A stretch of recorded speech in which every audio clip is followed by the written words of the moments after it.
They killed, give me Isaiah 14 and 21. They did the same thing to my people. So you said that they put millions of my people. Should a murderer go to jail for murdering? Absolutely. Should a thief go to jail when he steals? Absolutely. Should a robber pay back the money he robbed? Absolutely. So why shouldn't the white man pay for what he did? That's right. That's right. One day you'll see just how it feels. Payback is a dog. It's a dog. Payback is a dog.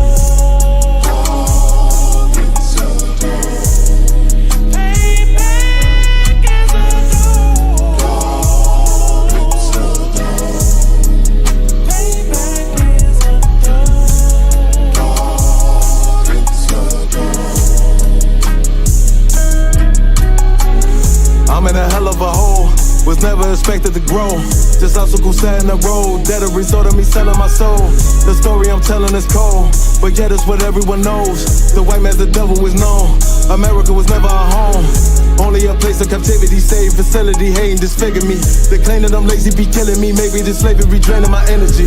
400 years and counting, the trail of my tears is countless. Main fact that I'm here is astounding, but I can't wait till this shit is surrounded. Ready to tangle my king and the angel, be ready to rap. Crack in the sky, nuclear missiles will make it official. I'm capturing every cracker surviving. Put them all in chains where they need to be, slavery for me. And let the whole world see that with them in the cage and safer in the streets. Put the dog on a leash, get resolved for the beast. 144, get the ruler show, we could all be at peace. As soon as the trumpets are sound, your kingdom we busting it down. The only way justice is found, the time for your judgment is now. You'll see just how it feels. Payback is a dog. It's a dog. Payback is a dog. It's a dog. Payback is a dog. It's a dog. Payback is a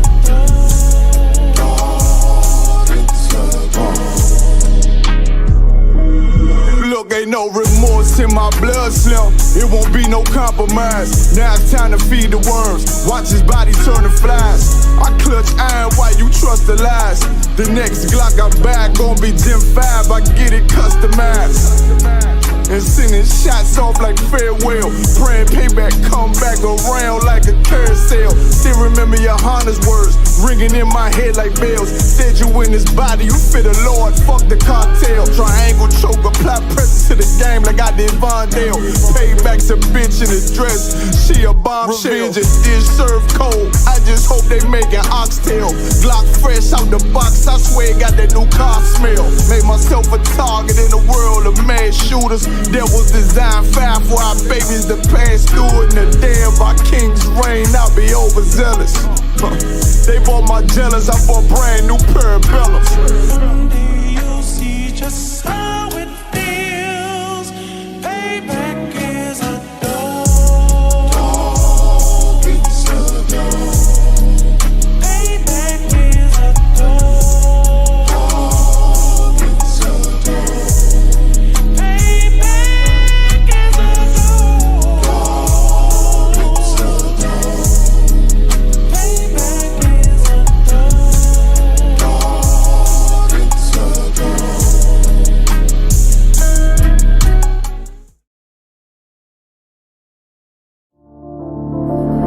Back roll.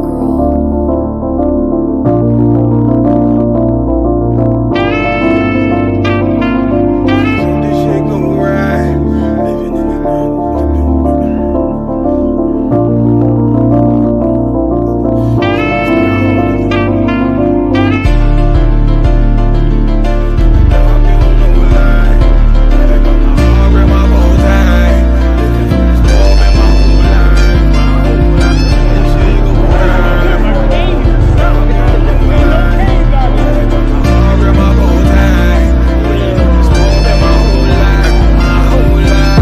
You'll never see another nigga like this. Used to have that white bitch popping on the night shift. Now I'm going westward, sharper than the ice pick. On you rappers' necks, and it's feeling like some vice grips. Yeah, that's light shit. Send my bro a kite quick. Ties of war, we ain't forget about you. Keep your light lit. Rappers can't see. Most of them scared to witness. Go and close your eyes. There's one right here for the trenches. Bad bitches, natural hair or extensions. Hood niggas that'll probably grip like some dentures. Runners on them fences. 23 and 1 out. Praying that commissary hit before it run out. Bitches on the gram, dog filter with their tongue out. Couldn't stay home because they found the dugout. Closed casket, burner in the low jacket. My co-captain, riding on these whole rappers. My hoes fabulous. Now I don't mean that derogatory, but I'm a player and there's no my women riding for me. I avoided Maury. I got 2 jets. If I can't make it through for them, then I'm useless. Sit down that roof, Chris, with a couple bosses. After the war, just to count our losses. It's not many. You see a smile on my face, but I'm not friendly. Going on my waist, sipping white Henny. I just hope this shit go right. Living in the dark, you don't know light. Gotta got my heart with my bow tie. Waiting on the swab in my whole life. I just hope this shit go right. Living in the dark, you don't know light. Gotta got my heart with my bow tie. Living in the swab in my whole life. My whole life. It's so melodic. When I be dropping this ebonics, this ghetto phonics, it got me on the level supersonic. My bomb atomic, and you know where you can find me. Somewhere probably folding this paper origami. My name is pure as the Sani. My wave is like a tsunami. I went from 0 to 100, feeling like Ricky Bobby. I made a deal with the Reaper. Got a couple wives, they some keepers. Talk a lot of shit, but you can't walk a mile in my sneakers. Bitches go to Miami, come home with change features. Now she got a BBL, her ass fatter. Trying to show up all them niggas that laughed at her. Now when they see her, they only wanna fuck her.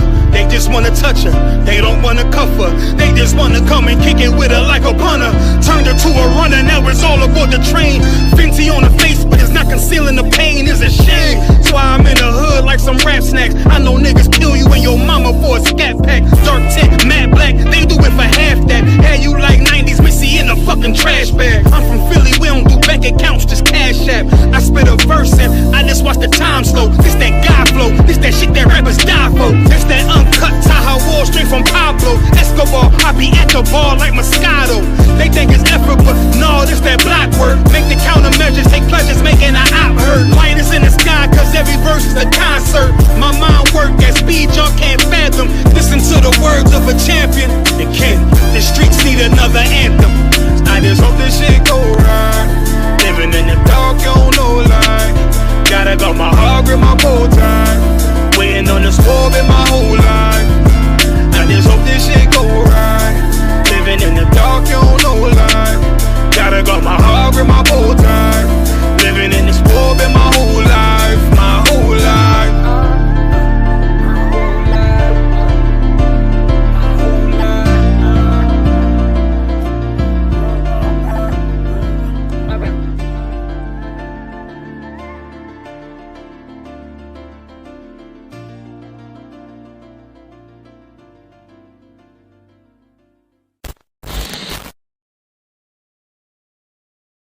Hey, listen, brothers and sisters, man. If you like what you hear, hit the subscribe button, man. Subscribe to this channel. And also, please, go to ISUPK.com and pay your tithe. Drop me some cash so we can move around this planet like we need to, man, and do the things we need to do. They're one west. They're one west. They're one west. They're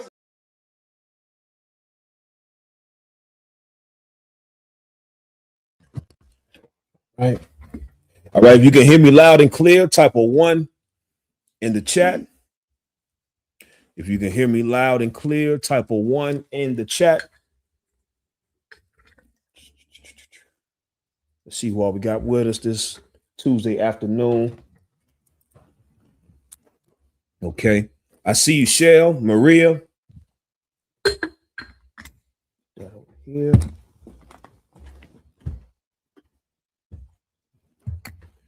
Shell, Maria, Chris Cook, I see you. Right, Shapatu, too, if you could just log all the questions. Baba Kushar. Dizzy Dollars, I see you. Kawanai, I see you, sis. Nazam. All right, look like we good to go on the sound. So let's go ahead and clap it up. That's right. Shalom, Israel. Shalom, Yahweh Bahashim, Yahweh Shah, Barak a thumb to the brothers. Yahweh Shamar, a thumb Bahashim, Yahweh Shah to the sisters. We are the Israelite School of Universal Practical Knowledge, started out of 1 West 125th Street out of Harlem, New York, under commanding General Yahanna. We are not affiliated with no other Israelite group or Christian organization, and we teach the truth according to the Bible. And what is the truth? There's only one truth. There's only one truth. There's no such thing as everybody has a piece of the truth or multiple people have the truth, because if that's the case, then it's not the truth. You understand? That's just not how the truth works. And I know we live in a society where everybody teaches that you have your own truth. You understand? Everybody teaches, well, that's my truth. I hear that a lot now, especially from that LGBTQ community. Well, that's my truth. The problem that you don't understand is because you want to be politically correct and you don't want to offend anybody, is that the truth is not subjective. The truth is not yours. There is the truth, and then everything else is a variation of the truth, or as my granny would call it, an outright lie. You understand? A bold-faced lie. You understand? There's only one truth. Truth is objective. Truth is universal. And that's why we are the Israelite School of Universal Practical Knowledge, because what we read is straight out of the Bible. And that information, that knowledge, that wisdom in the Bible, oh, it's universally the truth. And it's practical. And it's the knowledge that we lack as God's people. And that's why you see our conditions as the way they are now. You understand? The truth is that blacks, Hispanics, and Native Americans are God's chosen people, and the white man is the devil. That's in the Bible, of course, and we could prove it. You understand? I'm Precinct Officer 5000 Chaazaq Imad. I got Precinct Officer of 1000 Chaazaq. You understand? Trooper Izan, Young Man Gary. You understand? The sister in the back rocking and rolling with me this Tuesday evening. You understand? If y'all haven't done so, please make sure you like and share the stream. Hit that thumbs up, everybody. Let's do our part to push this truth. Christ has to be able to come back, but before he comes back, there are certain things that have to happen. What is the main thing that has to happen before Christ returns? And I need somebody to give it to me in the scriptures. What is the main thing that has to happen before Christ returns to save his people? I need somebody to give it to me. Shalom, Kapah. Shalom, Trooper Shalat. I see you. Mario, I see you. You understand? If you haven't done so, make sure you hit that thumbs up, like and share the stream. Let's push this truth. Let's do our part. What is the main thing that must happen before Christ comes back to save his people? That's right, sis. Kapah said the man of sin must be revealed. You understand? Let's go to 2 Thessalonians chapter 2, verse 3. This is important. This is why we don't say like and share the stream, because we vain. You need a Bible, mighty man? Okay, he gonna get one for you. And that's okay, either one. It's up to you, whatever one you want to use. Okay, it's up to you. He could get your Bible still, just so you can have it too. Yeah, don't sweat. You understand? Y'all think, some people, you may think, we asking you to share the class and like the class because we're vain. That's not why. We don't need you to share a goddamn thing. You understand? I'm just telling you straight up. Nobody begged any of us in here to be in here at all. You understand? Everybody that is currently watching the class or that's currently in class is here because they heard the voice of God. That's it. Nobody pulled our arm. Nobody coerced us, made us be here. So whether or not you share the class or not, that's on you. But we have a job to do, and you sharing the class is helping this to happen. You understand? Please, Isaiah, if you come and hit that fan again, it's toasty in here. It's a lot. What chapter? Chapter 2. Chapter 2, verse 1. Yes, start at verse 1, please. This is the book of 2 Thessalonians, chapter 2, verse 1. Now we beseech you, brethren, by the coming of our Lord Jesus Christ. By the coming of who? Of our Lord Jesus Christ. Now we beseech you, brethren, by the coming of our Lord Jesus Christ.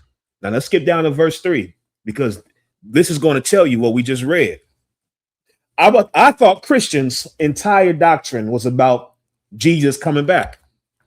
That's what I mean. That's what I thought it was all about in the church. Jesus coming back to rapture the saints, to get caught up in the cloud, to save us all. You understand? What you find out is Christians don't want Christ to return. Christians don't want the Jesus Christ of the Bible to return. because Christians stop us from doing this. Please go to verse 3. Book of 2 Thessalonians chapter 2, verse 3. Let no man deceive you by any means, for that day shall not come. That day shall not come. We just read in verse 1 the day it's referring to. What day? The coming of our Lord Jesus Christ. It just said it in verse 1. Jesus Christ cannot return, cannot come and fulfill the prophecy of saving his people and rendering judgment on earth. That day cannot come. Go ahead. Except there come a falling away first. Except there come a falling away. What? Falling away first. First. This must happen before Christ comes. This is what you don't understand. Anybody that tells you to not say the white man is the devil is antichrist. Anyone that tells you that we shouldn't focus on calling the white man the devil. See, we got to stop blaming the white man. We got our own problems, and you don't understand the white man being the devil is our problem. That is the center point of our problems. You don't know you are God's chosen people because the white man is the devil. The word devil means deceiver. And you grew up believing you were a nigga in the ghetto, a spick in the burials, a redskin, a savage on the reservations. You believed you were everything but what God said you were. Why? Because there was someone lying. You understand? Lying the entire time to make you believe that they were God, to make you believe that they were chosen, that they were special. Nah. This is exactly why the Bible says before Jesus Christ can return, this must happen first. There must be a falling away. What is the falling away? What is the falling away that must happen? Please, brother, if you could. Turning away from Christianity and any other false religions or That's beliefs. correct. That's correct, brother. Turning away from the things that stop you from viewing the white man as the devil. How come we don't view the white man as the devil? This is very simple. Go ahead, brother. You get the mic, please. Because most of us indoctrinated with the white man. The water. I was waiting for one of y'all to tell me, hold this up again. That's what I was waiting for. So like it, sir, hold that back up. This is why. This is why you don't know or don't believe or don't want to accept the truth of the matter, that this is our enemy. If this were a Chinese man, we would call the Chinese man the devil. This is not personal to white people because they're white. If this was a Chinese image, we would call the Chinese man the devil because he's lying too. If this were Arab, we would call the Arab man the devil because he's lying too.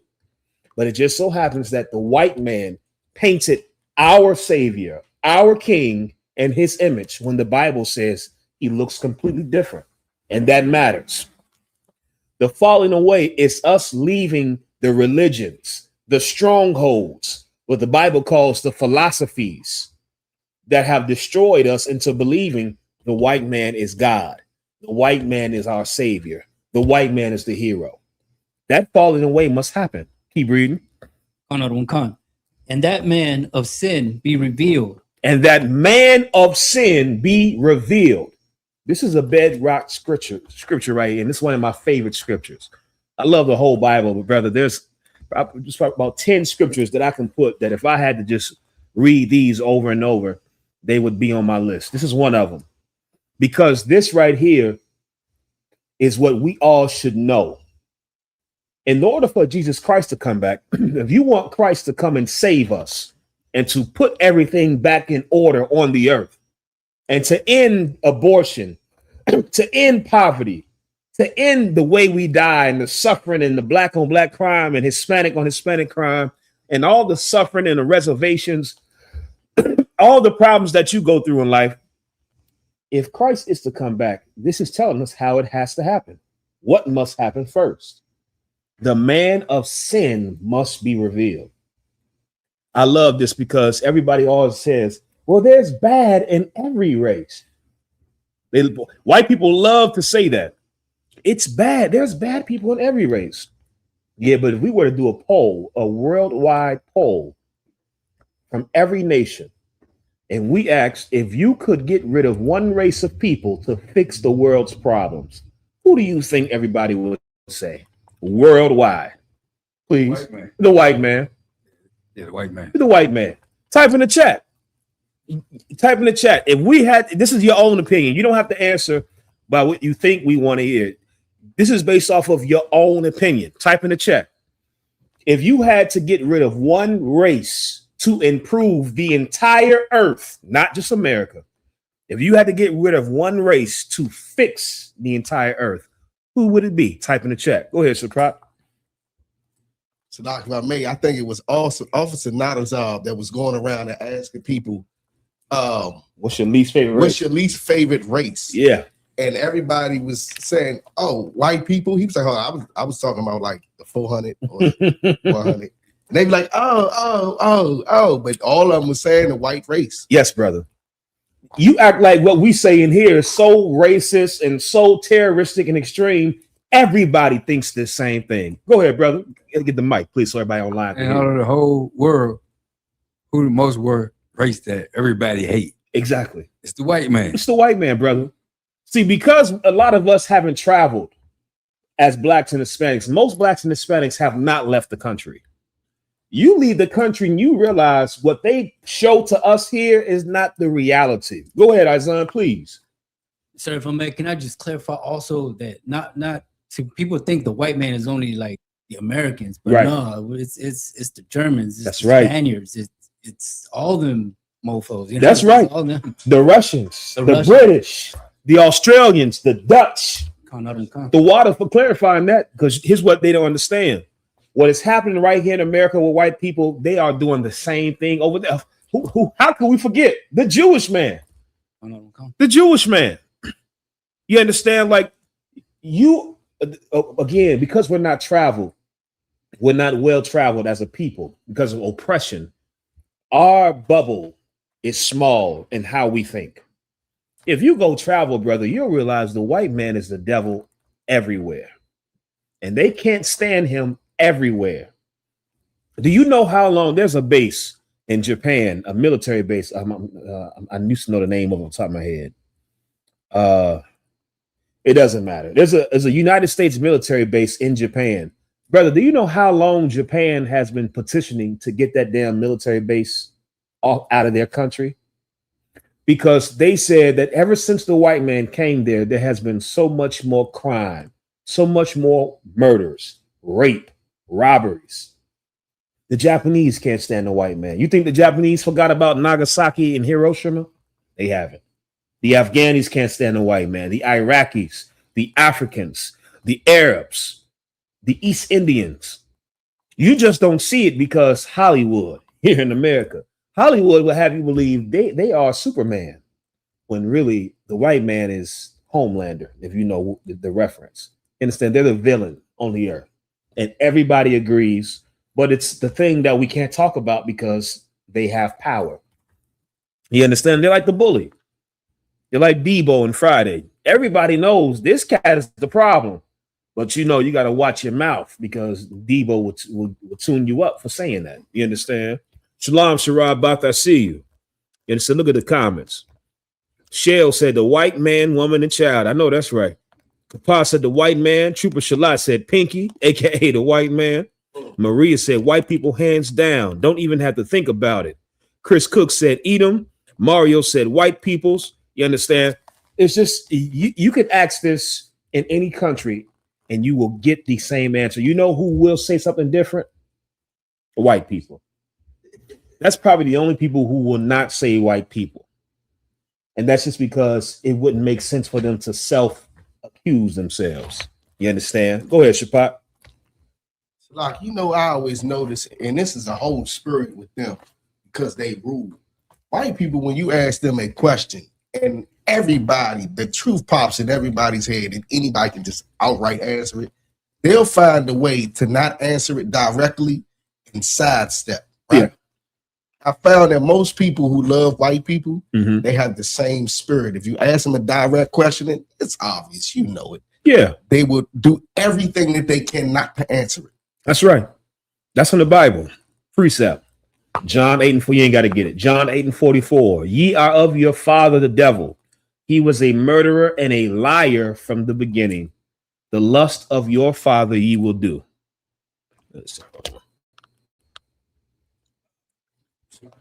Yeah. We do have one. It's like a question. Okay, hold on. Give me 1 second. Like we having a little jam up on Facebook. Hold on.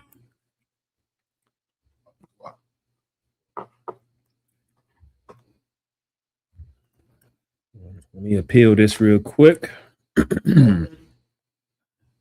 Yeah, somebody been doing this every week. That's no sweat.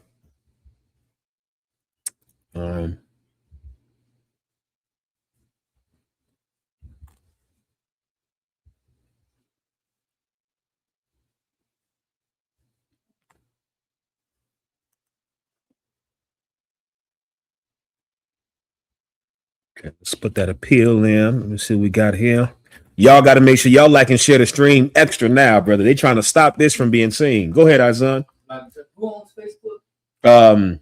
Mark Zuckerberg, Jewish cat, the white man, the water. Give him a hand. You understand? If we were up here talking about murdering other black people and murdering Hispanics and sleeping with our women and throwing them away, if I was on camera smoking the blunt and passing around the blunt and doing lines of cocaine and talking about Percocets, this stream would never get taken down. Go ahead, brother. Yeah. Yeah. But the moment black and Hispanic men stand up and say, to hell with your deviant culture, Mr. White Man, we are going to come back to our righteous culture. All of a sudden, that's offensive. And it's offensive because our oppressor understands this scripture. Read it again from the top, please, brother. Shalom, Arawadi, I see you.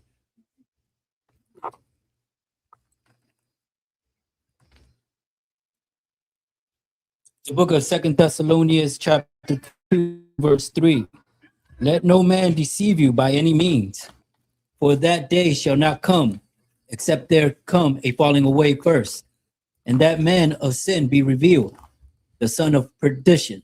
The son of perdition. There's a man that is recognized as the man of sin.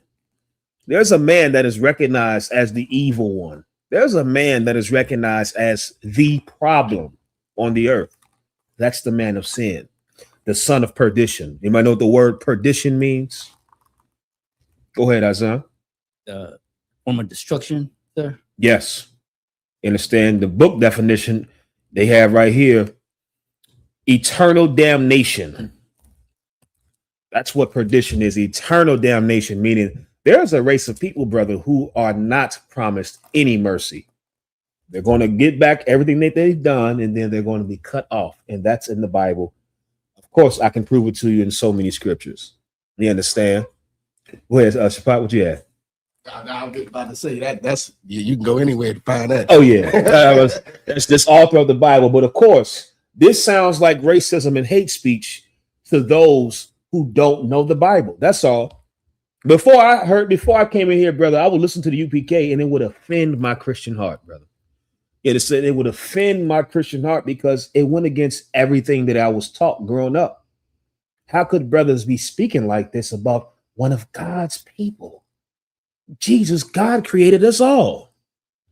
God, we're all God's children. We all sin. There's bad amongst all races. All that Christian garbage, brother. And guess what? I had to sit and listen and keep listening and realize that everything the brothers in here were saying was coming to life in real life. And that's the beauty. That's the beauty of the Bible.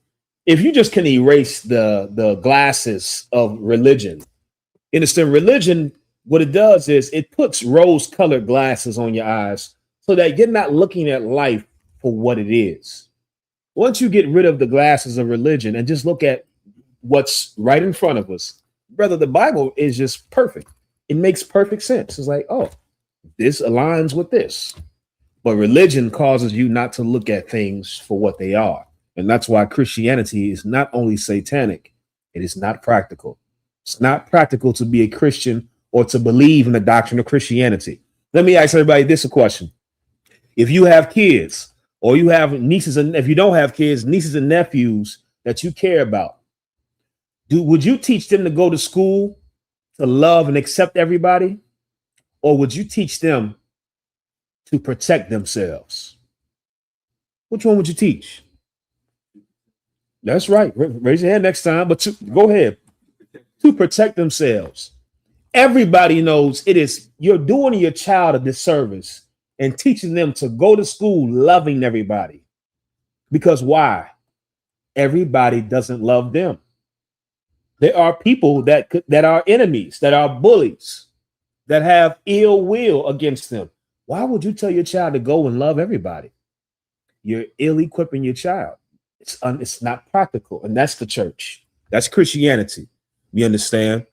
That's right, Trooper Shalat. Protect themselves. That's right, Kapa. Shalom, Kaibak. Shalom, Clyde Marshall. I see you. Go ahead, Shapat. Like if I may, I had a way that it tied into what you said, but I forgot that. If I could share one of the battles I had yesterday real quick. The Christian minister that I was on my slave, he tried to pull Acts 2:38 to try to say that all men and whosoever and all that.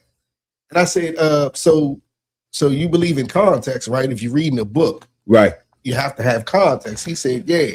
I said, so let's stay in that same chapter and go up to verse 21. Right. And I went up there where it said, and whoever calls on the name of the Lord shall be saved. And he was like, yeah. And I said, hold on, brother. The very next verse 22, he said, "Oh, ye men of Israel, hear these words." That's right. And so I said, I told him, I say, so everything you read from here on down to verse 38, right, is talking to Israel, not everybody else. Stop giving away our birthright. That's right. You know what I mean? It's practical. It is so practical. And again, Christians don't read the Bible for what it is. They're reading the Bible trying to make the Bible fit into what they have been taught, instead of now making your life and your belief fit into the Bible. And that's the problem. That's why if you've ever seen a UPK debate anybody, it's an easy debate, because we're just looking at the Bible the way the Lord intended it. We're just looking at it straight for what it is. And the Lord gives that understanding through the Holy Spirit. You understand?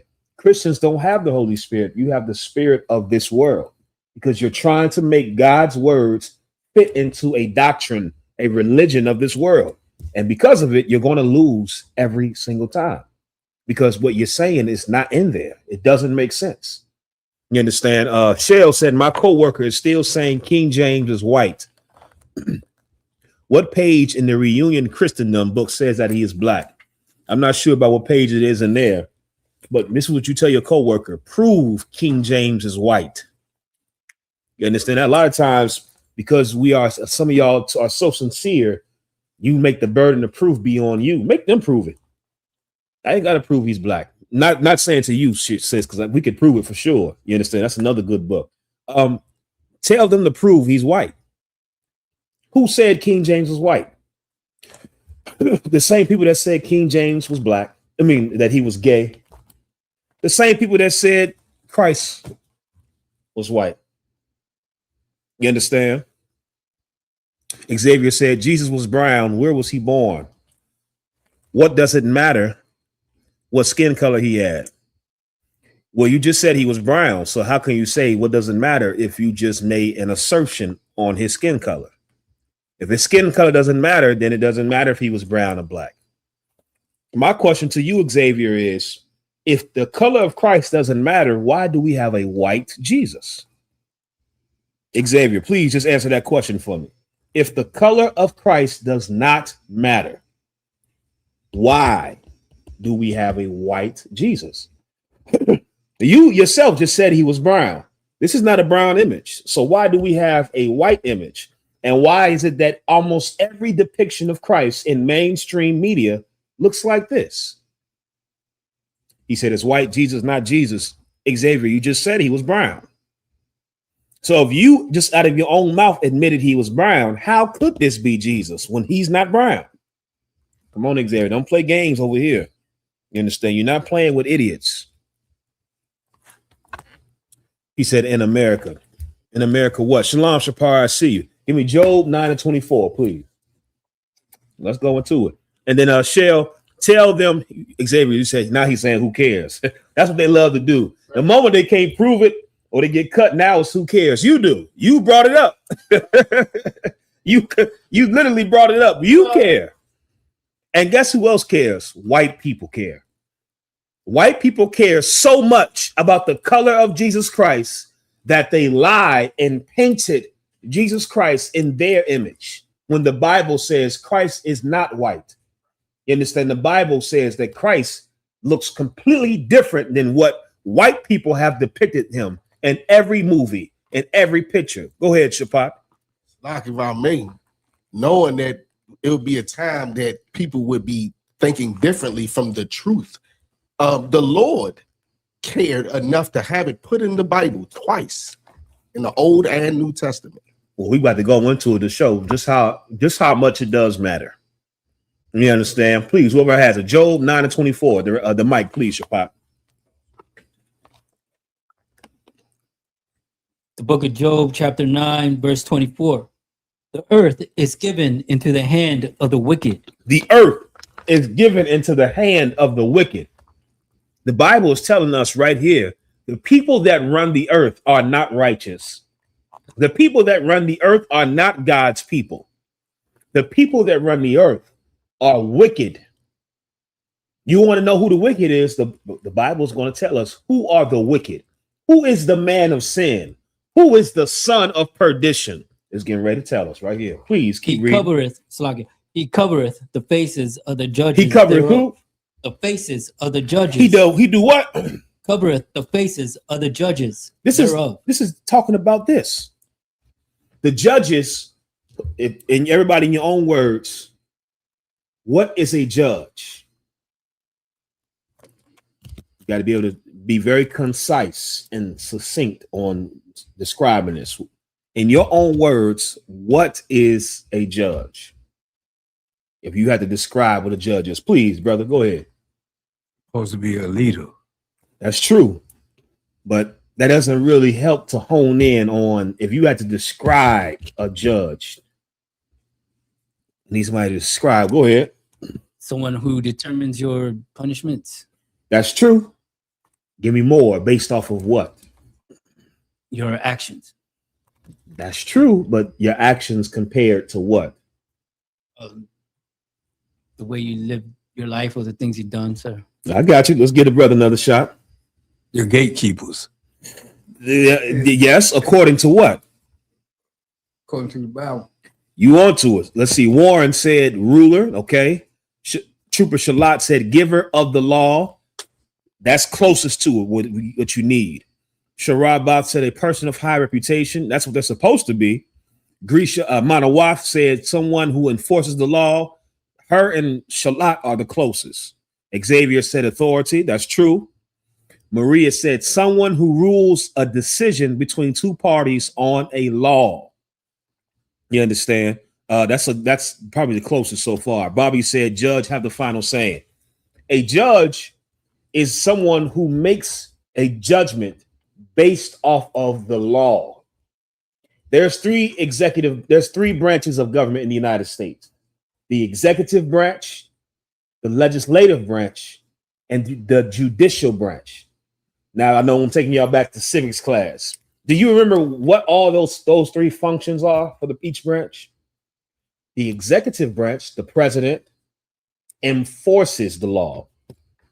The legislative branch, the Congress and the Senate, create the laws. The judicial branch does what? Execute the law, the water. You understand? That's what a judge is. A judge is someone who makes judgment according to the law. It's so important. Shalom, Kwamadar, see you. Shalom, Ramak. You have to understand that, because a Christian will try to play with you like, well, who are the judges? Who are the judges? The judges are the people who make judgments according to the law in the Bible. In order to understand who that is, you got to understand who was the law given to. Shapat. The book of Psalms, chapter 147, verse 19. Please read that. He sheweth his word unto Jacob. The Bible says God showeth his words to Jacob. What are God's words? Hold it up. Hold it up. What are God's words? The Bible. Yes, the water. The Bible. God gave the Bible, his words, to Jacob. Keep reading. His statutes and his commandments are to Israel. His statutes and his commandments. It say commandments or judgments? His statutes and his judgments. His statutes, no sweat, and his judgments unto who? Israel. Unto who? Israel. The Lord gave the law, the Bible, and the punishments that come with breaking the law to one set of people, which means only one set of people can be a judge according to the Bible.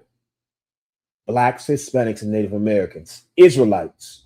So now that we established who the judges are, the Bible just said that the wicked covereth the faces of the judges thereof.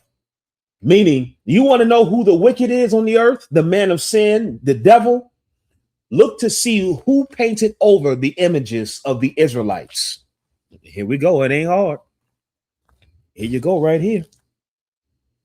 If this was a Chinese man, the Chinese man would be the wicked. If this were an Arab man, the Arab man would be the wicked, the man of sin, the devil, the deceiver. But it just so happens that the white man cared so much about the color, the race of Jesus Christ, that he covereth the faces of the judges thereof. That's what he did. Jesus Christ was an Israelite. Y'all know that, right? From the tribe of Judah. Jesus Christ was born from the same lineage as all of us in here, the 12 tribes of Israel. Jesus Christ was a judge. And if you don't believe it, he's coming back to render judgment, the judgment of God on the earth. Well, the Bible says the wicked, you want to know who the devil is? You want to know who the wicked is? They whitewashed, they covered, they painted over the faces of the Israelites, the judges. This is how you know the white man is the devil. This image that they use is the proof. They condemn themselves. Because this right here gives you exactly who you need to know who the devil is. Go ahead, Shapat.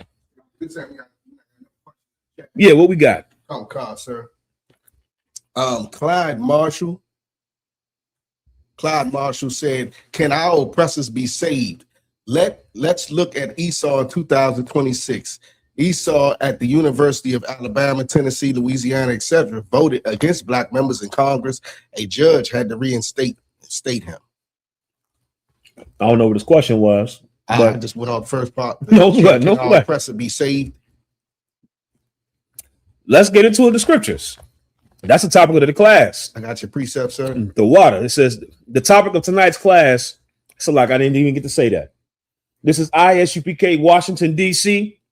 Tonight is the Tuesday night brotherhood class. And the topic of tonight's class is who are the Gentiles and can our oppressor be saved? This is a very relevant topic because I'm seeing so much discussion again online surrounding who the Gentiles are, surrounding who can get heaven. We're going to break that down tonight. Whatever other questions you may have, get your questions in the chat, type them in the chat. Whatever questions you have in the class, please just raise your hand. Let me answer Shell's question about King James being black. Okay. Anybody know what is King James' family name?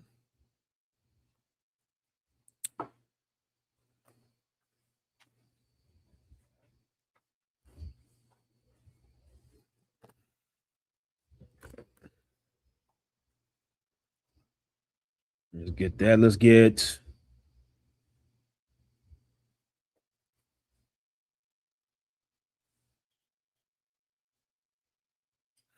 all right. I'll give it to you for time's sake. Student of Yahushua said, what does grafting in refer to? Okay, I got you. We'll answer that question as well. Who does grafted in refer to? Many say that refers to non-Israelites, but Yahushua said he came only for Israel. That's an excellent question that goes right into the topic. I will absolutely answer that for you. You understand? Let me finish this. King James being black. For those that don't know, King James was the son of Mary, Queen of Scots, and Henry Stuart. Let's give you a quick history lesson. Does anybody know what the original translation of Stuart is? I'm gonna give you a hint. It's German. Stuart, the word Stuart, I'll just give it to you. Stuart comes from Schwartz. You understand? In German, Stuart is just English for Schwartz. Does anybody know what the word Schwartz means in German? Somebody can look it up on their phone real quick. Schwartz. What does Schwartz mean? This is very important. You understand? I'm just I'm gonna give you a crash course on the history. That's right, Arawadi. That's correct. Let's see. Wait for Izan to get it in here. He's gonna look it up for us as well. Clyde Marshall said Stuart. Stuart is the English of Schwartz. That's right, fool the wise, swarthy or swathy, which also means what? Black. Schwartz or swarthy means black. Here's what you got to understand.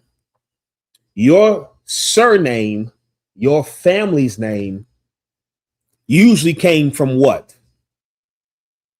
I know our last names now are just you're just giving your last name based off of what your parents were. But before, in times past, your family name was created. You could literally create your family name. How were your last name, your surname, how was it usually created? Shapat? How your work, what you did. That's one of them. By either your occupation, by what you did, or by your lineage, your father. Okay, give me another one. Izan, microphone. Your slave master's last name. That's true. And then the other one, your physical attributes or your family's physical attributes. You understand? I'll give you a perfect example. Shalom, not about. I'll give you a perfect example. If your last name is Smith, that's last name Smith was an actual occupation, a blacksmith. Your last name was Forrest or Woods. Usually your family dwelt in the woods or the forest. Again, it's not, you understand? That's right, Leviathan, how you looked. It's not extra deep. It's times past, things were very simple. You understand? Your family was called by usually what they did, what they were known for doing, their job, how they looked, you understand, or where they lived. Go ahead, Izan. I have a definition here, sir. Please. The Schwartz, the surname meaning originating from the German word Schwarz. It translates to black or dark. It translates to what? Black or dark. Schwartz translates to what? Black or dark. You gotta understand something, man. We are not simple men in here. We're not men that play tamarines and sing and dance, but we are serious about these books and these records. And what we're reading has been studied and proven for decades. This is the truth. Schwartz means black or dark. King James' father's last name was Stuart, which is the English version of Schwartz, because their family was dark, were black. Just like if your last name is Johnson, you are the son of John. Your last name is Mills or Williams, you live close to a windmill. You'll be so surprised how simple it is, but this is just how people were. Your family name came from one of those three things: where y'all lived, what y'all did, or what y'all looked like. Go ahead, Shapat. Like, I remember being a kid watching a movie called Spaceballs, and they was always talking about the mystical power, like in Star Wars. There was the Force, and in Spaceballs it was the Schwartz. Yeah, and come to find out the Schwartz mean black. That's right. That's right. Schwartz mean black. That's it. What you'll find out is King James comes from a lineage of black people that ruled Europe. We weren't taught this because, of course, this would dispel the myth that we are savages, that we are uneducated beasts who without the white man, we will be civilized, swinging from trees naked. To teach that we ruled Europe for nearly 1,000 years dispels all the lies they taught about blacks and Hispanics and Native Americans. What you'll realize is the time period called the Dark Ages. They're called the Dark Ages. Let's look it up. Just look up Dark Ages on Google and let's see what Google has to say. Type a yes or no in the chat if you were taught this in school about the Dark Ages. When I was in school, they taught us that the Dark Ages was a time period in Europe where it was dark because they didn't have electricity. Now, I know that sounds comical and so stupid, but brother, I remember being taught. I remember because history has always been my top subject. I always loved history. And I remember being taught that the Dark Ages was called the Dark Ages because this was before electricity and it was dark in Europe. Now, y'all tell me what you were taught about the Dark Ages. What did they teach you in school about it? Sharab said no. Hughes Nathaniel said no as well. I understand. Shalom, Trooper Shakat. Shalom, Adolphus Last. I see you. Clyde says Schwartz in Hebrew and interpreted from Germany, but a Hebrew black like Niger, a dark Jew. That's correct. Or White said no, it was about the Black Death, the bubonic plague. Right. Shuba Shalat said la'ah. Mario said no. Hughes said there was a plague, I believe. Right. That's another thing that they'll try to say. It was called the Dark Ages because of the Black Plague or the bubonic plague. Let's see what y'all got on Google. What does Google say about the Dark Ages? Like, what's the top result? Maria said, I don't recall. Trooper Shalat said, I hated history. I loved it, brother. Whoever got it, somebody read. What's your first result you got for the Dark Ages? You don't give you nothing? No? Let me see. Oh, let me just see what they got. Dark Ages. The Dark Ages right here. I have to give you what they say right here. The Dark Ages refers to early Middle Ages, the 5th through the 10th century, a period in Western Europe following the fall of the Roman Empire. The term was coined by later Renaissance scholars to highlight perceived intellectual stagnation, but modern historians largely avoid it due to inaccurate, biased connotations. So what this is saying here is the term Dark Ages wasn't even called that during the Dark Ages. This term came in the period after the Dark Ages, called the Renaissance. Now I'm gonna show you how you know this is on purpose. They called the Dark Ages a period in Western Europe where there was intellectual stagnation, meaning there was a time in Europe where it was just not where smart people didn't rule. Brother, this is white people telling you that they're telling you this is what niggas ruled without them saying it out loud. You understand? They still believe blacks and Hispanics are not smart and we have low IQs. Brother, even in football, entertainment, they don't even want black men to be a quarterback because they believe you have to be a certain IQ and intelligence to be a damn quarterback, to throw a ball. White people, you're full of arrogance. You understand? And they, Shalom Barakwana, they put this same white supremacy in coining the time period when we ruled Europe as the Dark Ages. I'm going to tell you why it's called the Dark Ages. It's because for nearly 1,000 years, black people ruled Europe. And that's not a myth. That's not figuratively or hyperbole. That's literally. Black people ruled Europe. Some people call them the Moors. You understand? You don't want to say the Moors because that term Moor just refers to dark people. You understand? Moor could be an African.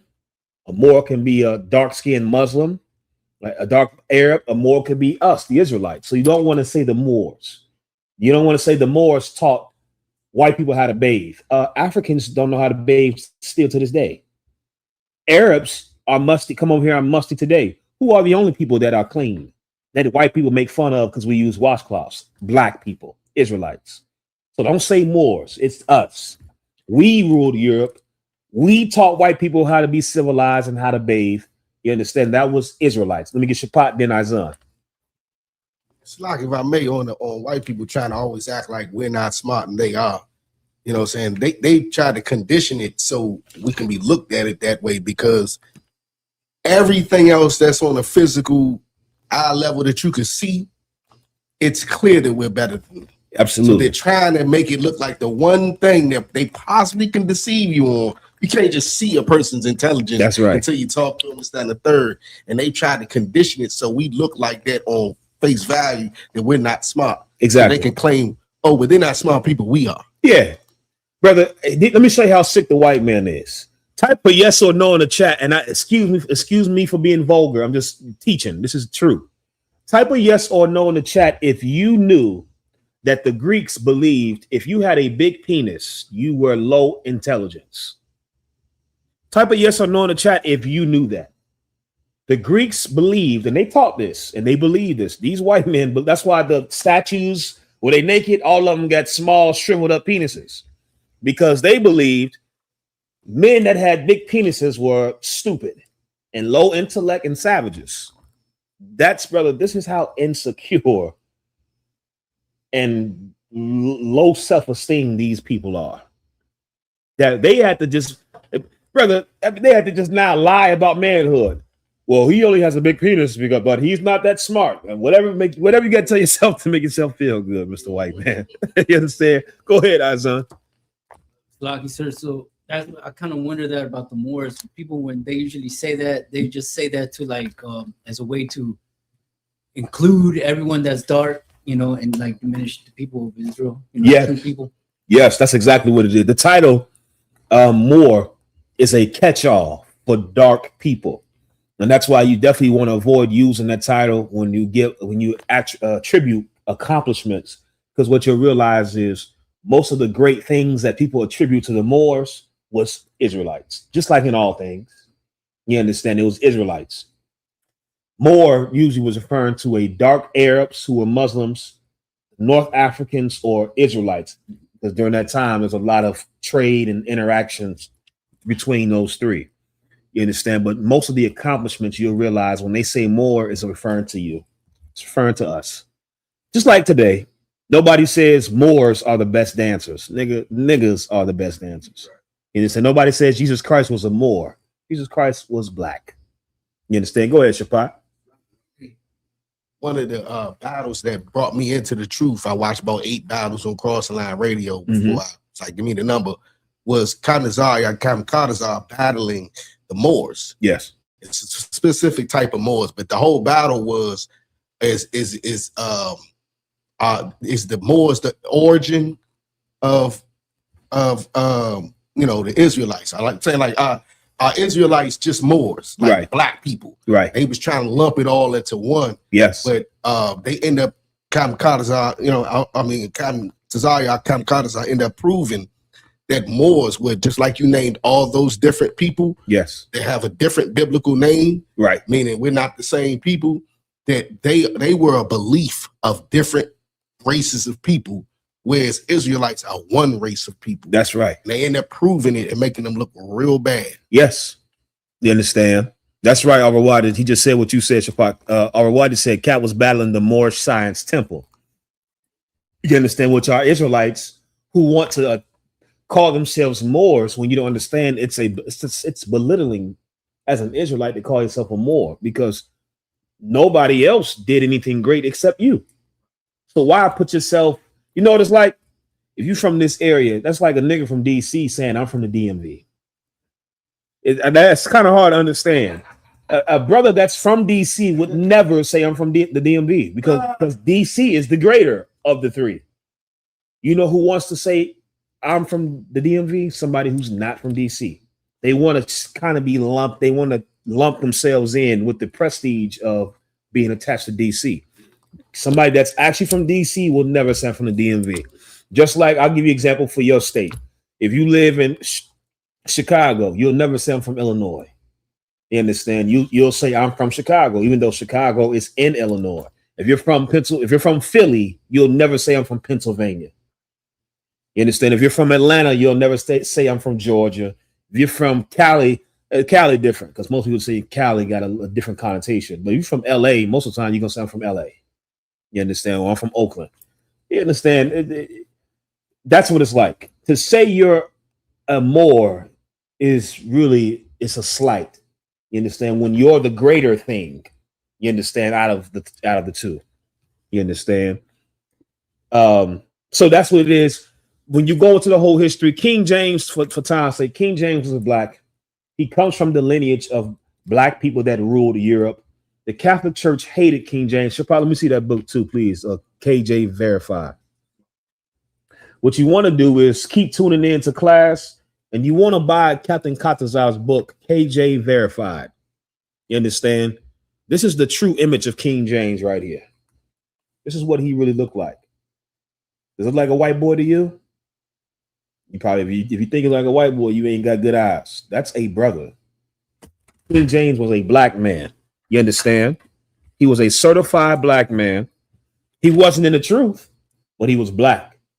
And all the lies that exist about him was to slight what he did, to indirectly slight the Bible. Go ahead, Shapat. It's like my mate, just like a black man. He was one that was fighting for his kind. He was tired of the Catholic Church lying to us about the Bible, saying the Bible in Latin and hymns. And they tried to assassinate him just like they do every other black man who tries to do something for his people. Yeah. You understand? Go ahead, please, brother. So was it 2 King James? No. There was other kings that were named James. Right. No, yes. Yeah. But King James, this particular one who had the Bible translated, he's King James the first of England, King James the sixth of Scotland. So he sat on 2 thrones at one time. You understand? That's like if you work at a job, you might be so valuable that you have 2 positions at the job. That's what King James. Yeah, because I heard was. that the white King James trying to mix in, trying to say that's.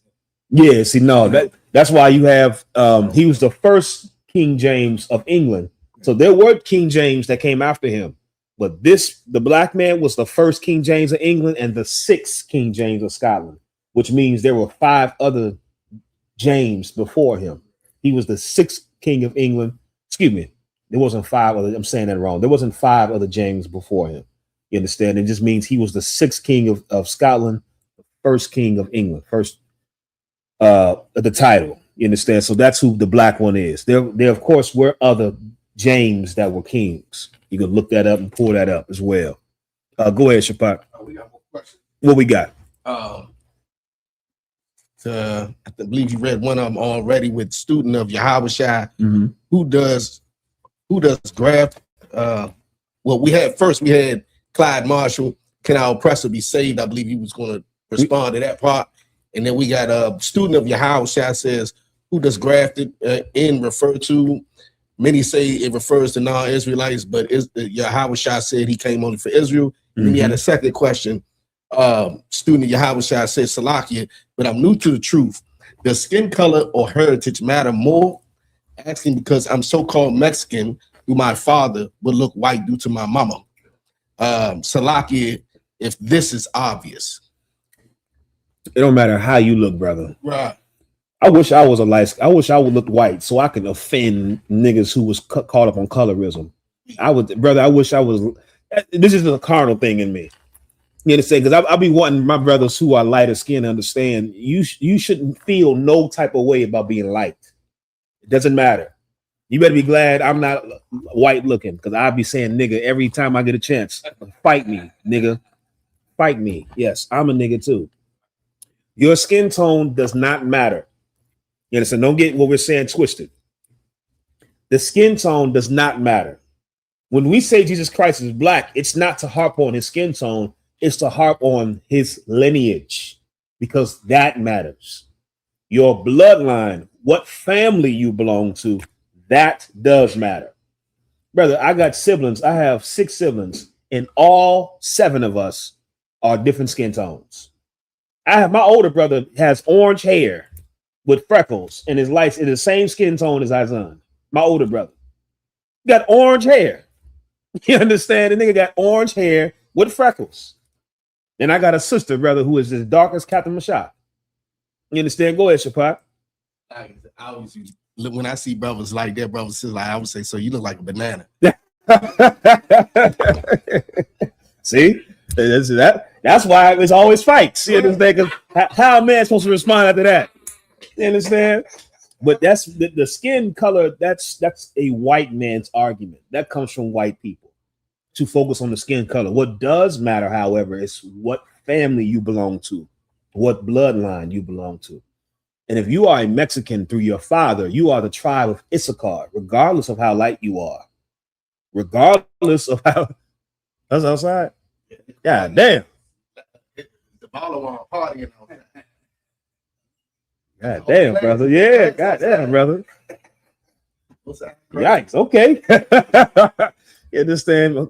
What you have to understand is it's not about your skin tone. What's the proof? There are dark-skinned people that are not us. All that melanin talk garbage.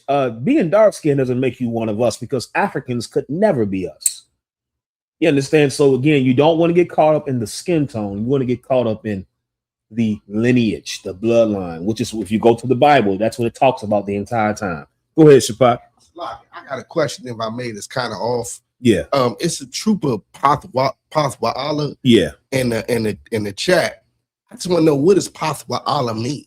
You gotta ask him. Trooper Pathwa'ala, what does your name mean, mighty man? Shalom Adam, I see you. Shalom, give back what you stole from Egypt to Israel. Trooper Pathwa'ala, I see all y'all. Y'all make sure y'all hit that thumbs up. They clipped us on Facebook. We appealed it. We're gonna see what happens. That's more reason why y'all gotta like the stream, share the stream. So we only rocking on YouTube right now, but that's okay. You understand? So now let's go where we at. So he said, this is what you need. I'm gonna come to the grafted in question and then the can the oppressors be saved question, but I want to answer these first. Go to I think Cloud Marshall first. I'm gonna do it in the order of the let me get Amos chapter 3 and verse 2. Go. I'm gonna go out of order because for the topic's sake, because two of those questions are right on topic. You understand? Leviathan said King James' wife Anne of Denmark is the 9th generation grandparent of Queen Elizabeth II. That's excellent information, brother. You understand? Excellent information. When you go back and look at those family crests and the lineages, brother, they have been lying to us. Yep, Amos chapter 3, verse 2. Here's how you know. The UPK has been to Scotland. Some of y'all didn't know that. I want to say what, 4 years ago? Yeah, 2022. That was 2022. Yep. The UPK went to Scotland. And we guess where we went in Scotland? Shapak. So the King James Castle thing was in 22? Yeah.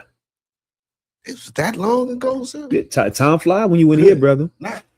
The UPK went to Scotland and we went to King James Castle. So you can believe the lies all you want to. We've been there. We've seen his castle. And guess what they had on the castle, on the coat of arms? You ain't going to guess it. Go ahead, Shapat. Lions. And what else?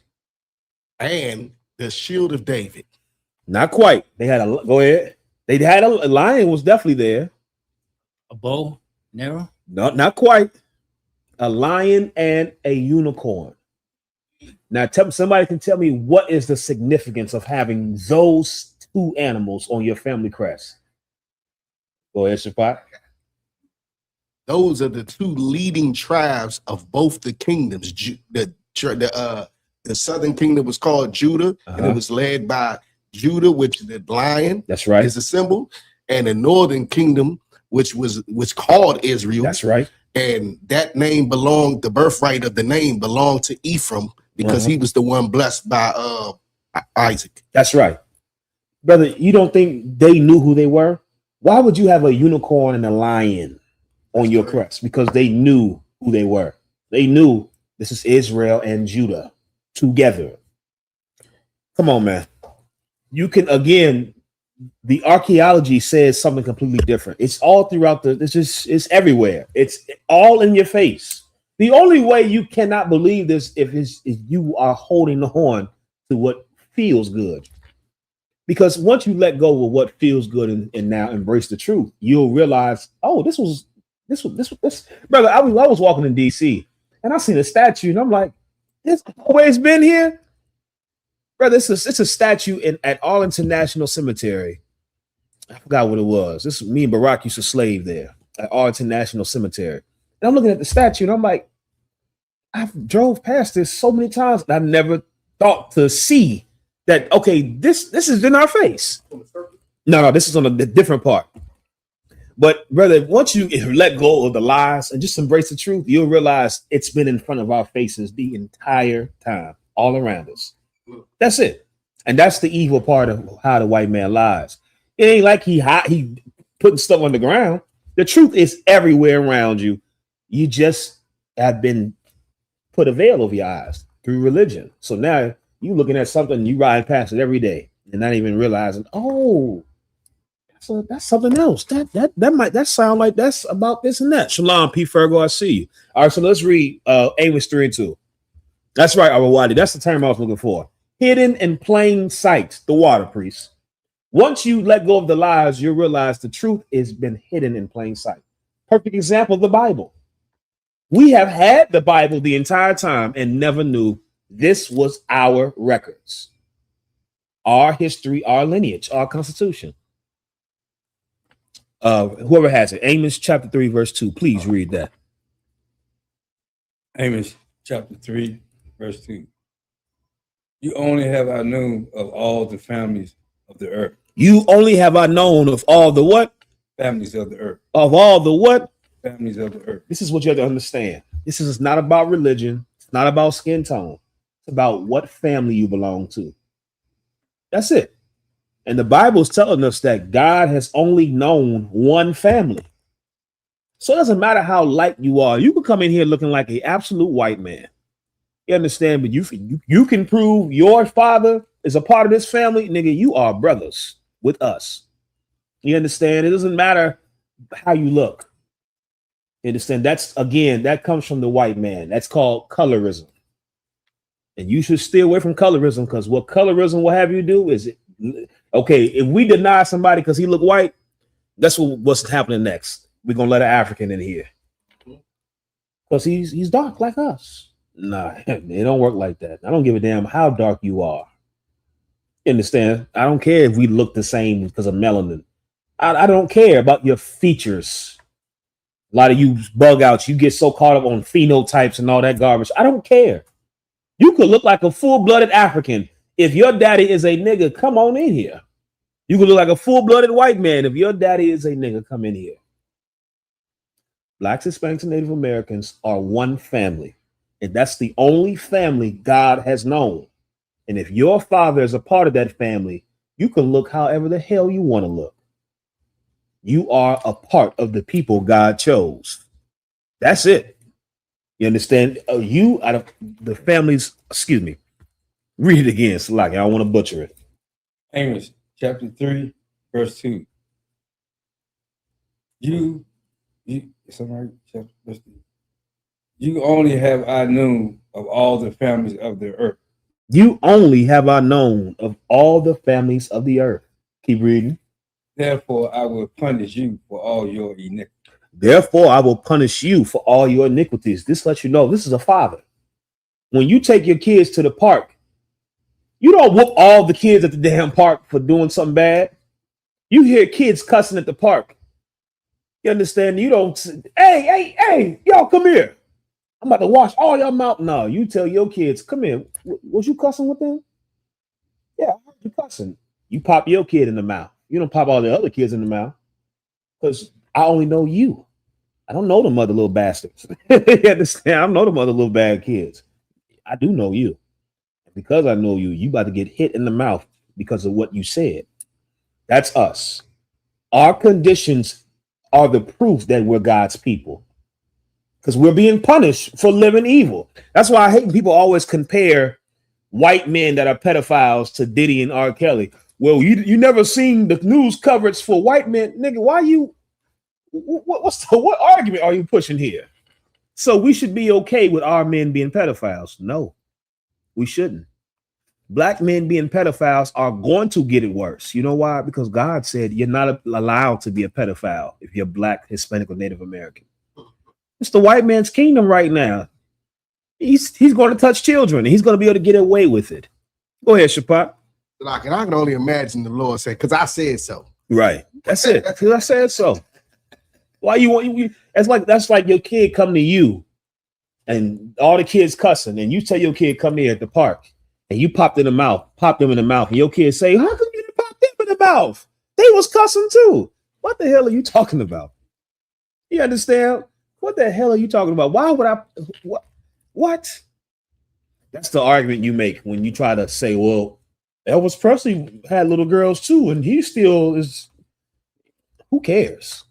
You understand? We have a father. We have a power, the only one true living power. You understand? I got you, Ayaz. He said, could the reader read a little louder? Absolutely. You said, whoever reading, even though we got the mic, just nice and loud, please. Or why they said Jeremiah 12:9. Which one is that? Let's go to Jeremiah 12:9, and then what's the other two questions we got? Yeah. Somebody just The get book of Jeremiah 12. chapter 12:9. Yep. Mine heritage is unto me as a speckled bird. Wadi. Excellent precept. This is one West. This is what I should have pulled first.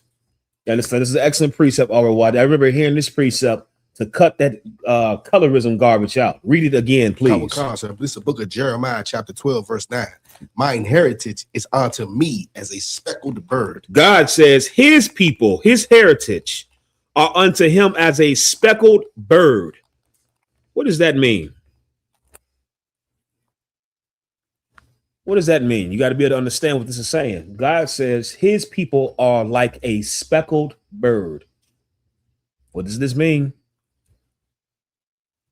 Go ahead, Trooper Izan. Mike, please. They're distinct. That's true, but distinct how? That's right, Ayaz. Many shades. You look at a speckled bird. A speckled bird has different colors. It's not all one color. You come in here with that color. That's right, Kapa. We come in all shades. You come in here with that colorism garbage. You're going to have your heart broken when you see brothers like Captain Kataza and Officer Madara and Azan in Milwaukee. When you see brothers who, if you were ignorant, you would think they were white boys. You're going to get your heart broke. You're going to wonder why we with him. Nigga, because we read the Bible and we actually believe. It has nothing to do with the skin tone because God says we come in all shades. Literally, we come in all shades. You understand? I can't wait till we get an albino up in here. You understand? Can't wait till we get an albino in here, Shapak. And brother, I'd be looking for ways for everybody to see us and be offended. You understand? I wish we had more brothers that looked white. You understand? So that you can get the hell over your colorism. Because you're so stupid and simple. The shades don't matter. Of course, I'm being facetious. I'm not saying we need people that look white because we don't like a particular shade. You understand? All shades are welcome. I'm just saying, I know that a lot of you struggle with that demon of somebody being too light. And so the best way for that demon is for you have to be confronted with more brothers that look white. That's the best way to fight it. You got to be surrounded by more brothers who look like they're white. And guess what? They're not white. Because their dad is a part of this family. Go ahead, Shapat. Like I had another thing, but just on top of that too, and that man outrank you. Oh yeah, you got to say con out of one. Oh yeah, that's what I love. You see Captain Kataza, you make sure, and he's such a hardcore nigga. He gonna make sure you give him his proper reverence. You gonna say con one con to Captain Kataza. You understand? You think he a white boy? He gonna let you know real fast. I am a nigga. You understand? And every brother, especially if you light skin, you should lean into that. Don't shy away. You brothers that's Mexican or you Judites that's real light skin, don't shy away from that. Lean into it. Because if you don't lean into it, brother, you are going to let demons live in here. You have to lean into it. You Mexicans say nigga. You understand? You lean into that because you're a nigga too. You light-skinned brothers like the brother who said from tribe of I.S.U.P.K, he real light-skinned Mexicans, light-skinned Judites. You lean into that too. You understand? Okay, imagine somebody is trying to make you feel bad for being a part of this family. I mean, I don't know about you. You got to push back against that. You got to push back. If not for your sake, for the people that's coming in after you sake. Somebody got to be strong and say, yeah, no. I'm pushing back against that.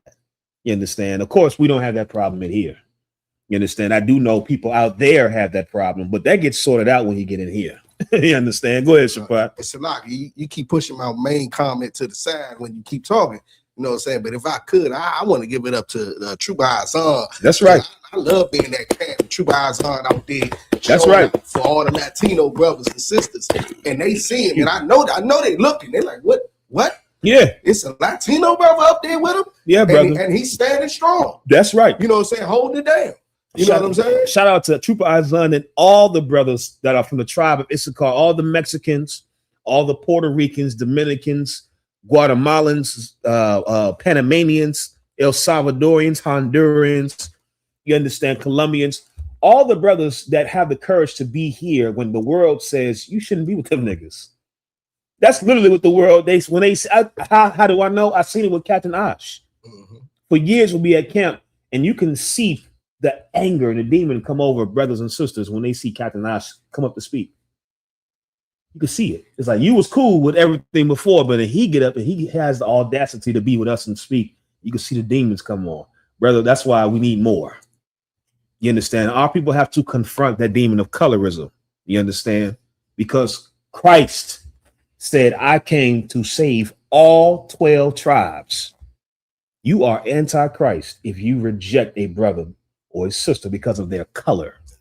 You're anti-Christ. And you are the thing Christ was fighting against when he was here. He was fighting against the same thing.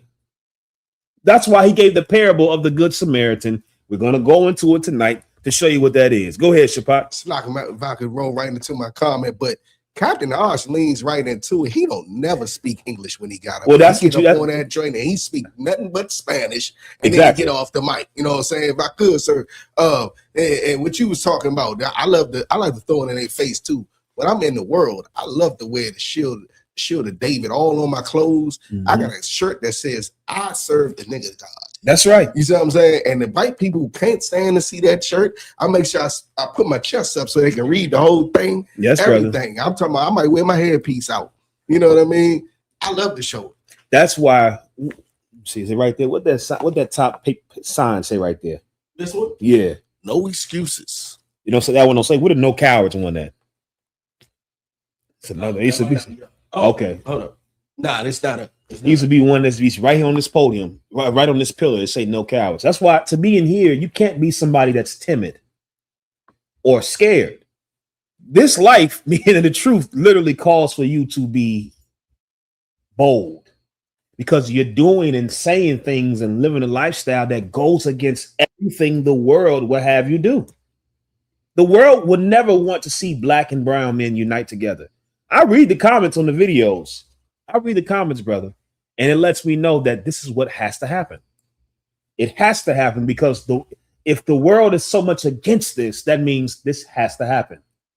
You understand? If the world wanted black and Hispanics to join together, then you kind of got to be like, okay, hold on. Why the white man is cheering this on? The white man hates when black and Hispanic men get together because he understands he's not like you. He's not stupid like you. He knows what that means. He knows exactly what that spells for the two nations, the two kingdoms to come together. He knows that is exactly what Christ was here trying to do. That is literally the mission of Christ, for the two kingdoms to be joined as one. And to see that, brother, the white man knows exactly what that means. It's why they murdered Christ. It's why the government literally killed him, because you are not allowed to do that. You're not allowed to join these two kingdoms together and bring them back together as 12 tribes, one nation. Let me get Shapat and then Izan. Salaki, sir, we got a question in the chat, and I think it goes right with what we're saying right now. Yes. Officer Yahanna asked, Salaki, sir, can we use Psalms 147, 19 and 20 as a precept? And I think he means for what we just read with Amos. Yes, absolutely. You can use this as a precept. Hand the mic to Izan, please, too. Young man Gary, please hand that mic to Izan, please. The water, brother. You understand? Go ahead, Izan. Salaki, sir. That's heavy what you were saying about black and brown being together. Yes. Because it goes against the narrative that the white man wants to push, which is black and white being together. Right. And so then when they see us together, they're like, they're worried. They're worried. And here's another one, not just black and white, but then brown and white. It's okay when Hispanic men get white girls. It's okay when black men get white girls. It's okay when Hispanic women get white boys and black women get white men. But God forbid a black man get a Hispanic girl or a Hispanic brother get a black girl. Go ahead, please. So like I said, the only time I heard Trump ever praising the Hispanics is when they joined ICE. Yes. Like, they're doing a great job. These are beautiful people. Like, come on. Come on, brother. Again, anytime a white man cheers you on, you're doing something wrong. That got to be your metric of success. If he cheers us on, something has got to be a little off. Of course, you take that, with every situation, case by case, but usually in general, if white people are pushing it or accepting of it, something is off.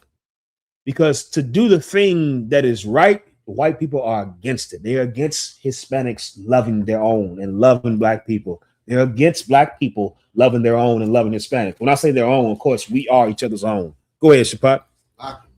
And Martin Luther King got a grand gesture from him. He has a statue down there with the rest of the presidents in the middle of the national, museums and all of that. He's That's right there with all the rest of the president statues. That's the perfect example of what I mean. Martin Luther King has a statue amongst the presidents of the United States. What did he do that was so great? It wasn't for us. It couldn't have been for us because they wouldn't have gave him a statue. They gave him a statue because what he did was so great for them. Joining black people to white society benefited America. And that's why that nigga deserved a statue in their book. You understand? So where we at? Let's go to the other questions. We don't can the oppressor be saved? I believe Clyde Marshall. Okay, that's the I'm gonna get to that after because that's the one that comes after. Come called the grafted in. That's what I want. We'll get to that one first. So let's go to Romans chapter 11. So, and the reason I'm going in a certain order, just because it goes with the flow of the topic. Okay, it's not because one of the questions is not more important. I'm going as best as I can with the flow of the topic. Let's get Romans chapter 11. Barack Wanah said they also trying to join Benjamin to the Hamites, and we falling for it bad. Yeah, you are not lying about that, sis. They are trying so hard to, even that whole Afro beats. You understand? That's why I learned when the brother out on purpose, when we go into a Benjamite spot and they playing Benjamite music, the moment they turn on Afro beats music, I on purpose sit down and show how disgusted I am. Because you ain't gonna try to blend in Benjamin with Ham as if it's one. It's a difference, and they're not the same. You understand? And they trying to do that real hard, especially out here in the DC area. You got a lot of clubs that are Afro-Caribbean. They got African music and Caribbean music, African food and Caribbean food. They trying to mix it as if they go together when they clearly do not go together. You understand? Whenever they turn on that Afro beats garbage, I sit down. I look around and I start mean mugging. And I look directly to DJ too to let them know I am displeased with this African garbage. You understand? Turn that good reggae back on, that good dance hall. I mean, he playing that music good. Okay, so what we got? Romans, give me where's the graphic in part? What's that verse? Start at 11. Let's get Romans chapter 11, verse 11. Whoever read nice and loud, please. For everybody online that's listening.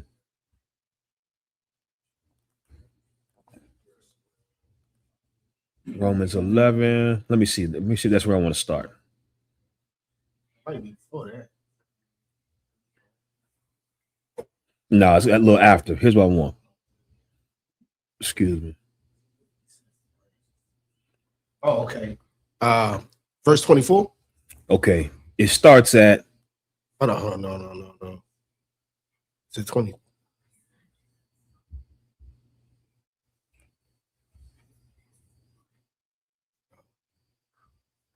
Root of the tree, some branches. 17? Yeah, like 17. Let's start at Romans 11 and 17. Oh, God, sir. Book of Romans, chapter 11, verse 17. And if some of the branch, if I could, 16, sir?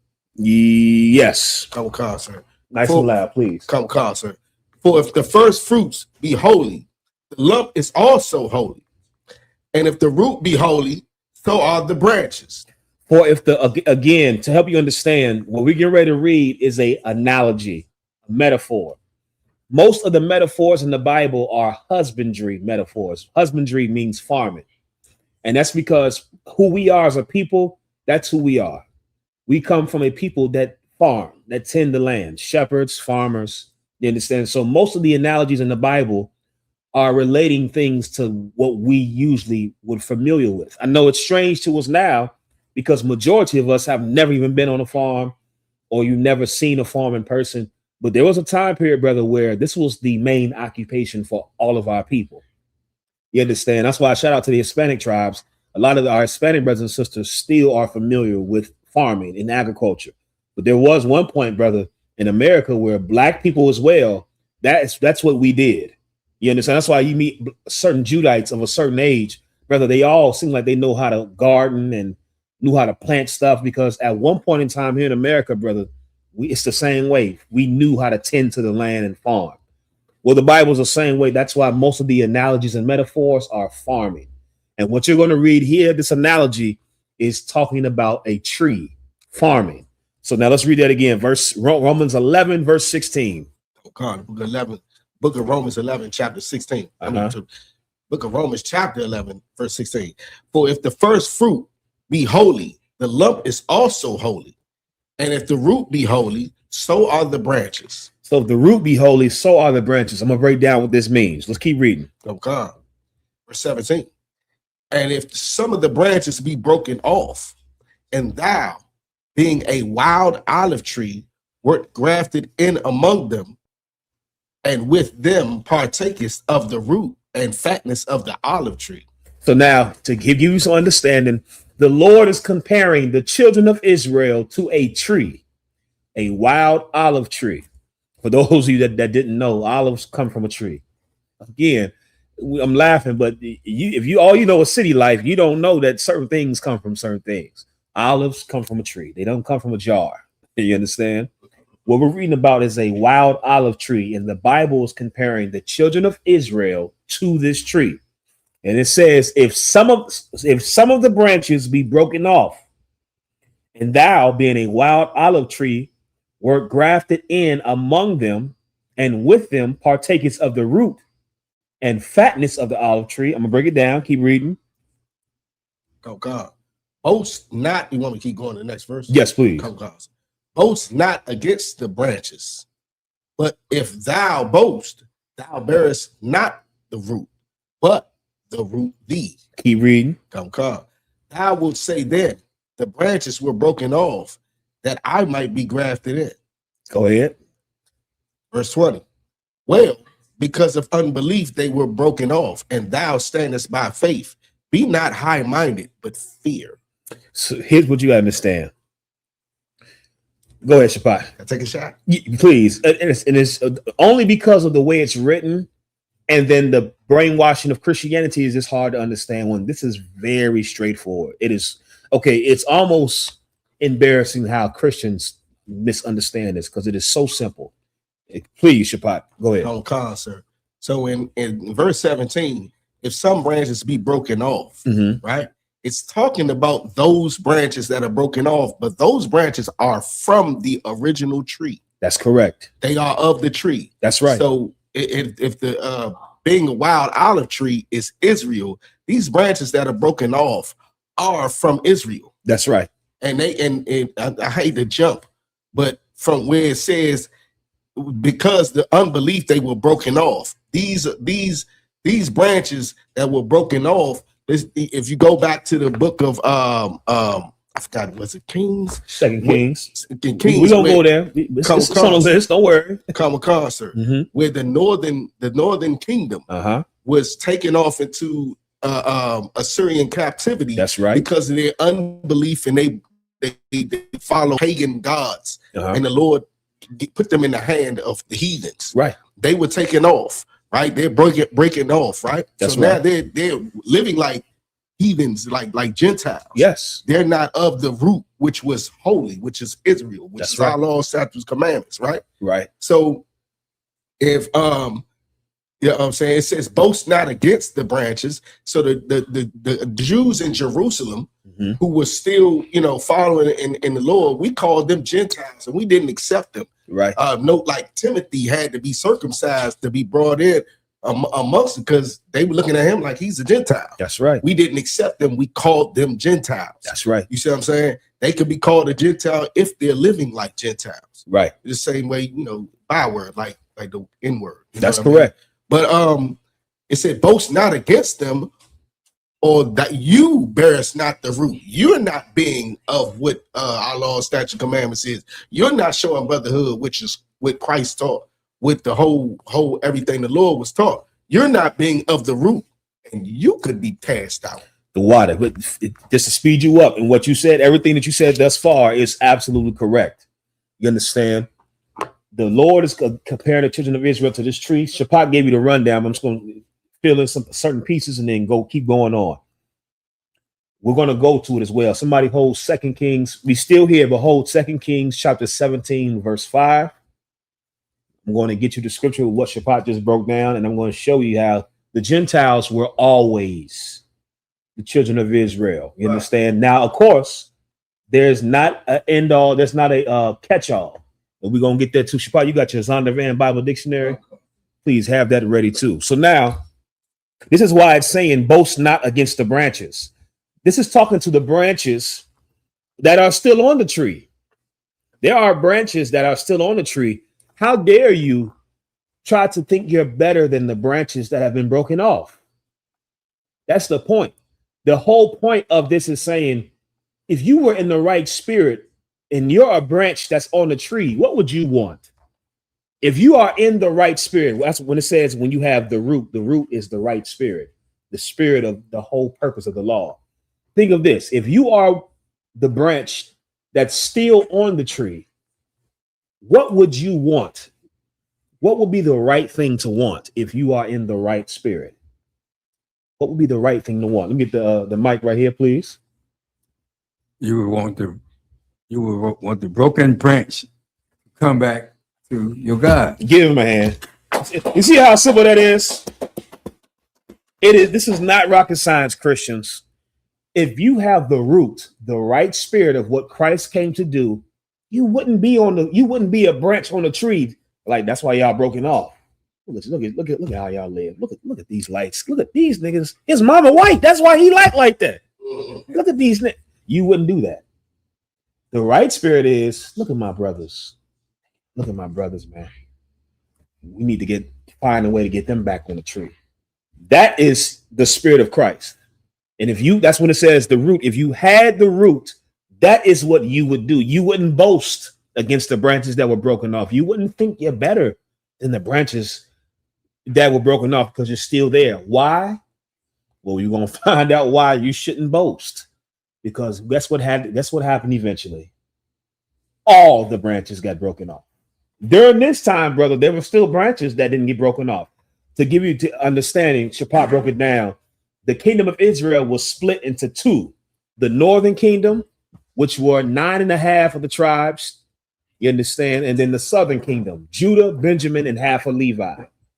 To sum it up today, the Hispanics and the Native Americans were the northern kingdom, you understand? And then Judah, Benjamin, and half of the Haitians were the southern kingdom. That split happened because King Solomon married heathen women. And so when King Solomon's son got in power, our kingdom of Israel, which were 12 tribes, literally split. The northern kingdom lived in Samaria. That was their rightful land. You can look at in the Bible, certain Bibles got maps. And I remember being a kid in church and looking at the back of the Bible, looking at the maps, being fascinated. You look at old biblical maps, they have the maps that show you the territories which each tribe had. The northern kingdom lived in the land of Samaria. The southern kingdom lived in the land of Judah. You understand? Samaria was in Israel, by the way. You understand? I was so much I want to get into. Okay, for time's sake, 2 Kings 17:5. Let's go there first. Let me just go into the scriptures. The book of 2 Kings, chapter 17, verse 5. Then the king of Assyria came up throughout all the land and went up to Samaria. And went up to where? Samaria. The king of Assyria came in Israel. This is a heathen king, y'all. And he went to the land of Samaria. Samaria, again, was a city in Israel. You understand? But it was like I believe, if I'm not mistaken, I believe it was the capital. You understand how Jerusalem was for the southern kingdom? I believe Samaria was the capital. Don't quote me on that part. But here's what you need. Samaria was a city in Israel. The king of Assyria went to Samaria, up to Samaria. Go ahead. And beside it 3 years. Besieged it 3 years. Besieged it 3 years. You know, that's like That's like when the United States sends the National Guard to our neighborhoods after a riot. This is what happened. This Assyrian king sent troops to take over and occupy Samaria in Israel. So that means our brothers that were of the other tribes up north, they were under the military occupation of the Assyrians. They were under, what's the phrase we call it today in America? They were under, white people hate this term. They're scared of it. What's the term? When you're occupied by the military. Nobody know? Martial law. Martial law. They were under martial law. That's what it is when you're sieged by the military. Our brothers in Samaria, in the northern kingdom, in Israel, were under martial law by the Assyrians. Keep reading. Verse 6. In the 9th year of Hosea, the king of Assyria took Samaria and carried Israel away into Assyria. Oh, this is what you need. This is I'm giving you who the Gentiles are and how they became Gentiles. In the 9th year of Hosea, the king of Assyria took Israel. At first, our brothers were under martial law. And then, brother, they just full out say, you know what? We rounding up all these niggas and we shipping them away. Guess what? Guess what's happening now? What's happening right now? That's happening right now. What do you think the ICE detention centers are? What do you think ICE is? This is happening to the Northern Kingdom right now. Go ahead, brother. Microphone, please. It also happened to so-called Native Indians. Give him a hand. Good night. Give him a hand, brother. You're so right. They did the same thing to the Native Americans, rounded them up, put them on reservations, got them out of their own land and put them where they wanted them to be. Well, this happened to the Hispanics and Native Americans before. The Northern Kingdom before. It says right here, this king rounded up the Northern Kingdom and took them out of the land. Go ahead, do your thing, priest. Took them out of the land. And then where did he take them? Read that again, please. In the 9th year of Hosea, the king of Assyria took Samaria and carried Israel away into Assyria. He took our brothers in the Northern Kingdom and carried them away into heathen land, into Assyria. Keep reading. And placed them in Halah and in Habor by the river of Gozan. All these heathen lands, just heathen territories. He took our brothers, the Native Americans and the Hispanics, the Northern Kingdom. He took them out of their land and brought them into heathen territory. What you're reading about is gentrification too, as well. This is gentrification. You're going to read what he did when he took the Hispanics and Native Americans out of their land. Go ahead. And in the cities of Medes, verse 7. For so it was that the children of Israel had sinned against the Lord, their God. This is why this happened. When the kingdom split into two, brother, the Northern Kingdom went after false gods. This is why the Lord allowed this to happen. What you're reading about is slavery, gentrification, martial law. All of this happened to our brothers of the Northern Kingdoms. Today, there will be the Hispanics and Native Americans. This happened because after we split, the Northern Kingdom followed wicked kings. And those wicked kings caused our nation, the Northern Kingdom, to serve false gods, to sin against God. And the Lord let that happen for a time period. But you know, the Lord, he's merciful and patient. He's also terrible. That's in the Bible. And the Lord allowed now our Northern Kingdom brothers to get taken into slavery by the Assyrians because they sinned against God. During this time period, the Southern Kingdom wasn't sinning against God. And this is why you read scriptures where it says, don't boast against the branches that were broken off. Because imagine you are in the Southern Kingdom and you seeing all the evil they do in the Northern Kingdom. Look at these niggas. Bro, they let niggas be gay. Bro, they letting niggas marry. Because imagine you in the Southern Kingdom and you watching all the evils take place in the Northern Kingdom. And then finally they get taken to slavery. As time goes on, you're gonna be like, look at you niggas is not us. You understand? It would be easy for you to boast against them. Like, you niggas was evil and y'all went into slavery. Y'all can't. It's you can see why it says don't boast against them. Go ahead, brother. And then as she's talking about that, and you look up today's the northern, they came here to so-called America. That's right. You know, the Mexican and the so-called Indians. That's right. And then so become the devil, white man, do it again. Doing it all over again. We're gonna read what you just described too. We're gonna read exactly what you just described. Keep reading, please, Azan. Which had brought them up out of the land of Egypt. Right. From under the hand of Pharaoh, king of Egypt. That's right. Keep going. And had feared other gods. Verse 8. And walked in the statues of the heathen. Guess what happened? This is how you become a heathen. This is how you become a Gentile. You live like a heathen. You live like a Gentile. The Northern Kingdom, brother, they weren't living like Israelites. They weren't following their birthright culture and customs. They wanted to live like the filthy bastards that who they were around. And so the Lord said, you want to live like them? I'll just put you underneath them. I'll just make you a slave to them. That's you want to serve their gods. You want to act like them and have their culture and their customs. No sweat. There's no need for you to have your own land. I'll just put you in the land of the people who you want to be like. And I'll just make you serve the people whose God you serve. And that's exactly what the Lord did. He let these heathens take our brothers in the Northern Kingdom into slavery. Keep reading. Whom the Lord cast out from before the children of Israel. Right. And of the kings of Israel, which they had made. Mm-hmm. Verse 9.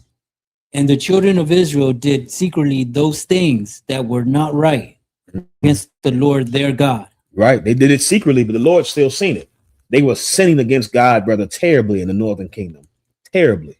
And the Lord finally got fed up and repaid them for it. Skip me down to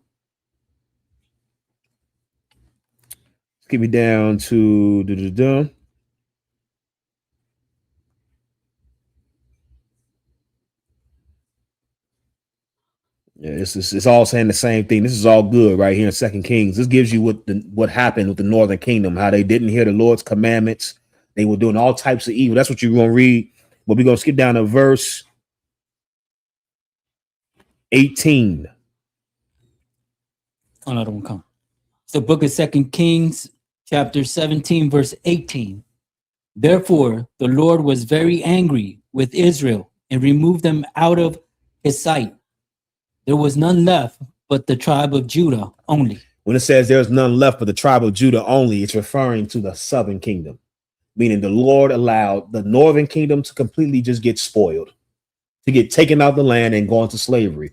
So now, instead of having two kingdoms, now we just had the Southern Kingdom. Those were the only Israelites that were still maintaining the customs and the culture in the land, because the Lord allowed the Northern Kingdom to get taken. Where you want to go is now let's go to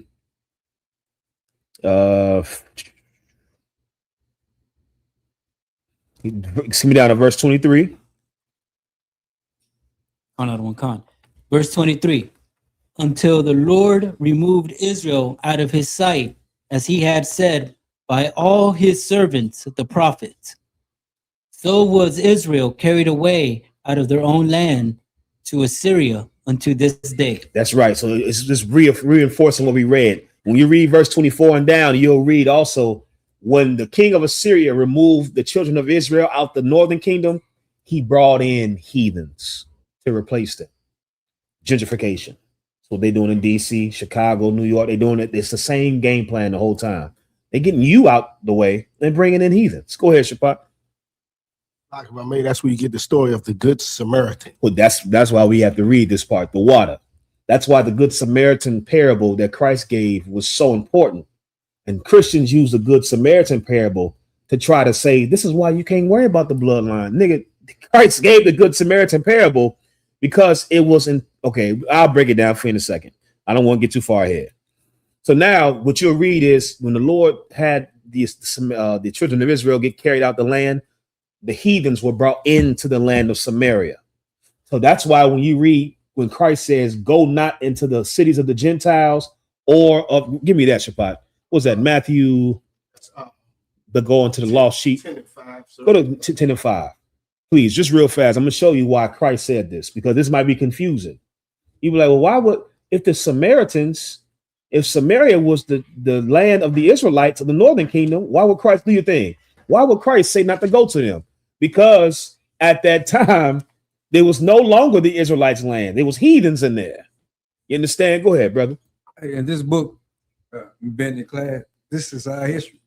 Give him a hand. This is our history. This is real history, man. And that's what the church has failed to teach us. We've been holding this book and treating it like I don't know what they had us treating it like. We haven't been giving it its proper reverence as God's words, as our history, our constitution, and our prophecy. Only in the I.S.U.P.K. under commanding General Yahanna do you wake up and realize this is our history.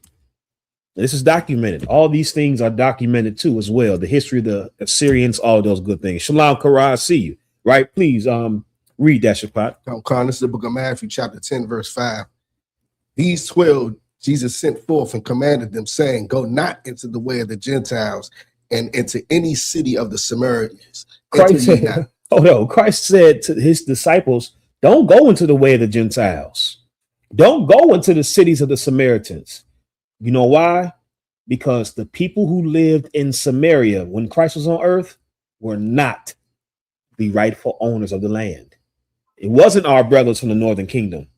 It was heathens that were brought in. So that's why Christ is saying it's no need for you to go to that land because it ain't your brothers up there no more. It's heathen. No, there's no need to go. Go ahead, Shapat. Like if I could, these are Christ's own words, but I thought they said that the other people said in the church that Christ came for everybody. Exactly.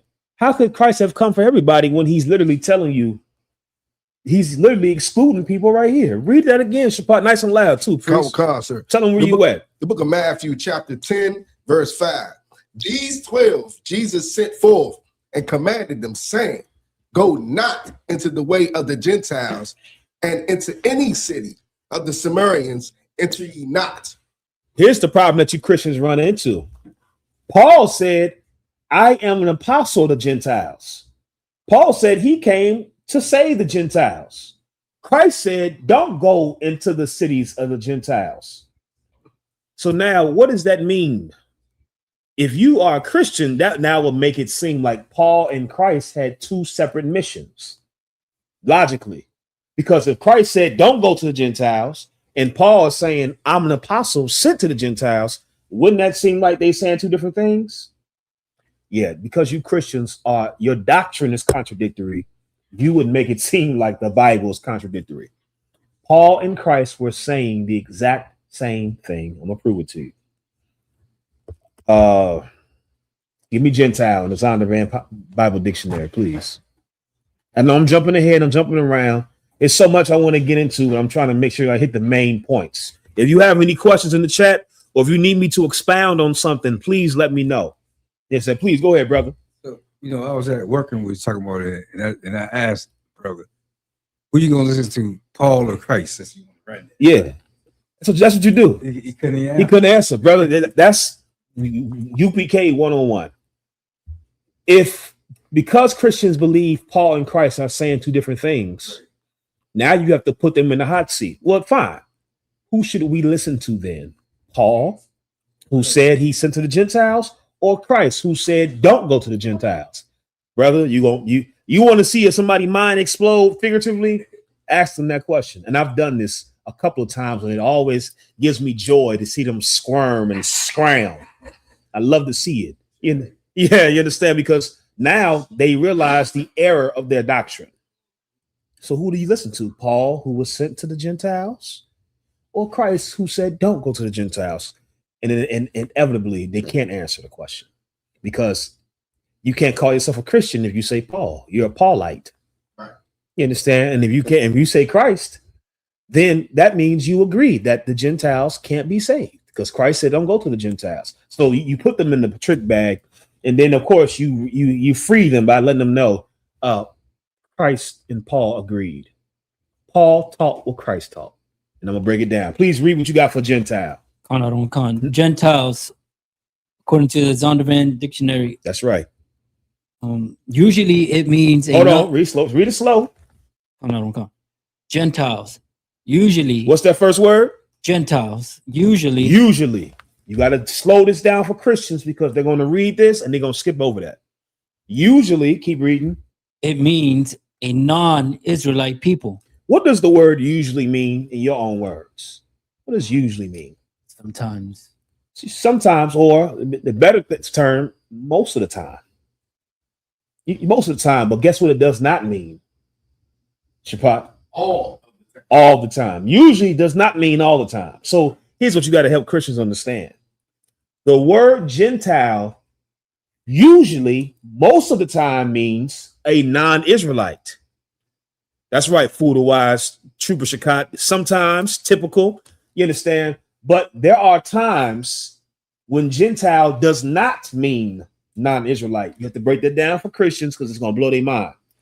To make it simpler, there are two contexts for the word Gentile. This is how you break this down. There are two contexts for the word Gentile. Most of the time, when you see the word Gentile, it's going to mean a non-Israelite. However, the few other times when it doesn't mean a non-Israelite, it's referring to Israelites that live like non-Israelites. And that's the only way Paul could be saying, I'm sent to the Gentiles, and Christ is saying, don't go to the Gentiles. That's the only way that can agree. It can't, if Gentile only had one meaning, they would be disagreeing with each other. Gentile has two contexts. The context when Paul said, I'm sent to the Gentiles, Paul was sent to the people Christ said to go to, but go rather unto the lost sheep of the house of Israel. So when Paul said, I'm sent to the Gentiles, that context is the Israelites who lived like Gentiles. When Christ said, don't go to the Gentiles, that context is non-Israelites. That's the only way that they can be agreeing. If that's not the case, then Paul and Christ taught two separate things. And I hope you know what that means now. That means we have to toss the majority of the New Testament out the window. Because if somebody asks me, do I follow Christ or Paul? Nigga, I follow Christ. You know, if you had to give me the option, and if they were two separate things, I follow Christ. And so because I follow Christ, now I have to do away with the majority of the New Testament because Paul wrote majority of those letters. Good thing we don't have to play that game. Good thing Paul taught the same thing Christ taught. When Christ said, don't go to the Gentiles, Paul didn't go to non-Israelites. Paul went to the Gentiles, the Israelites who lived like the heathen, the lost sheep. That's why they're called the lost sheep. They didn't know. They were living like filthy bastards in the land that they were in. Okay, so now we got that. We established that part. Where were we at before that? We weren't still in 2 Kings. Hold on.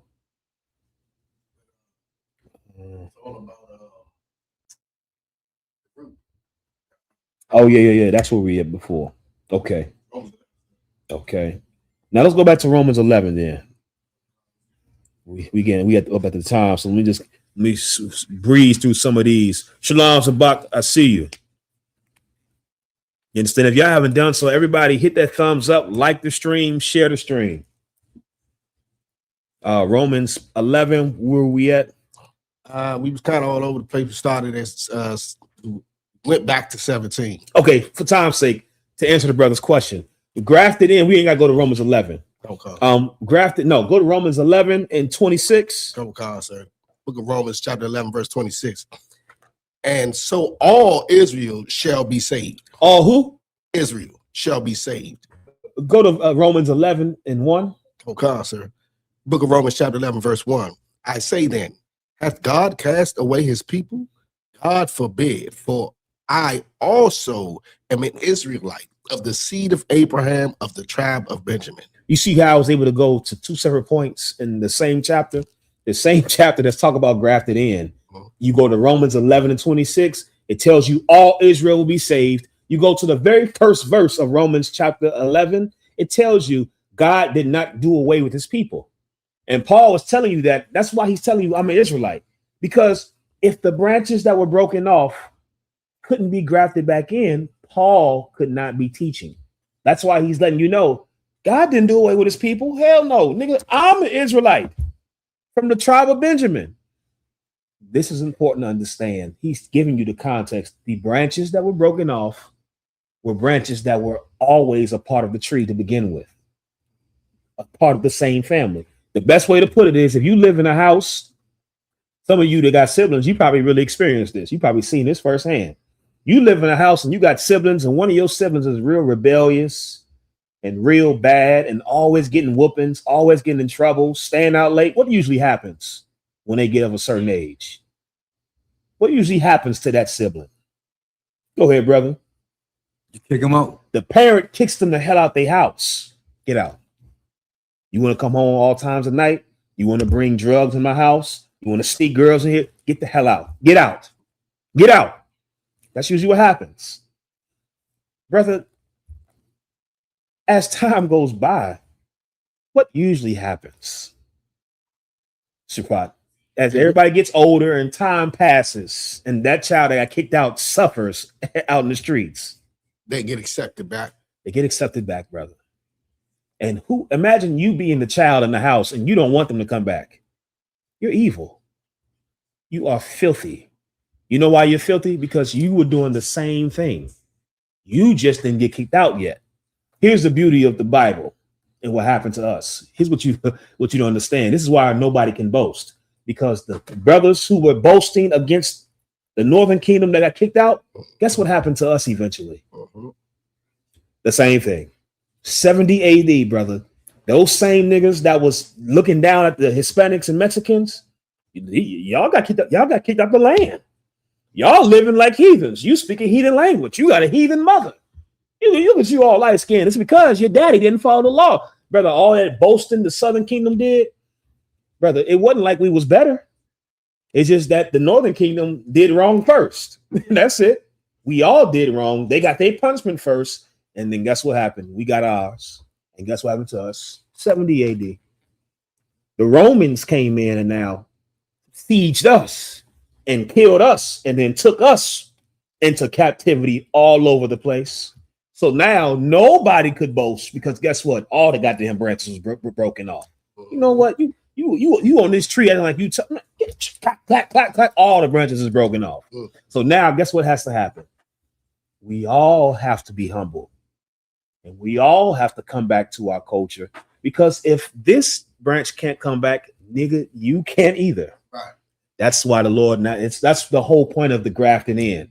The grafting in, Paul was writing this letter to make sure the other tribes weren't boasting themselves against their brothers as if they were better. You understand? Go ahead, Shapat. Talk about me. It's so heavy what you're saying. In verse 26, 27. Can I read them right quick? Absolutely. Such a guillotine. Yeah. Verse 26. And so all Israel shall be saved, as it is written. Right. There shall come out of Zion the deliverer, and shall turn away ungodliness for Jacob. For this is my covenant unto them.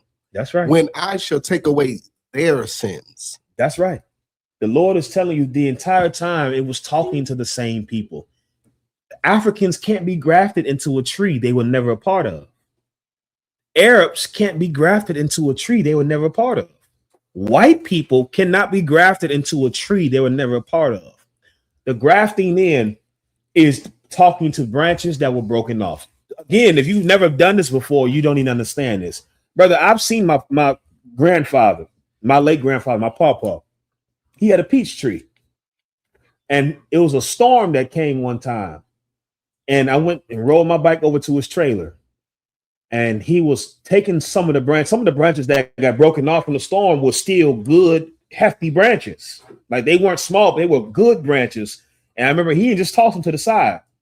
I literally watched him cut slits into the main tree and then cut a slit on the branch, put it on, and then wrap some type of tape around it and put that branch that broke off from that tree back on there. And then after some time passed, brother, the tree reabsorbed the branch as if it never broken off. That's what it's talking about. It ain't talking about adding orange tree to a peach tree. It ain't talking about adding an apple tree to a peach tree. It's talking about bringing back the branch that was always a part of the tree. Making whole. All it is just making your family whole. That's it. You got a bad rebellious son, they get kicked out. Over time, the kid that got kicked out, they get humbled in the streets, and then they come back and they have to apologize to the parent. Like, you know what? You was right. Remember when I was bad as a teenager and you kicked me out? And man, you was right. I wish I'd have listened to you. Now they come back humbled and corrected. And guess what? Now they welcome back. It's the same parable as the prodigal son. If you don't know what that is, the prodigal son parables talk about the same thing.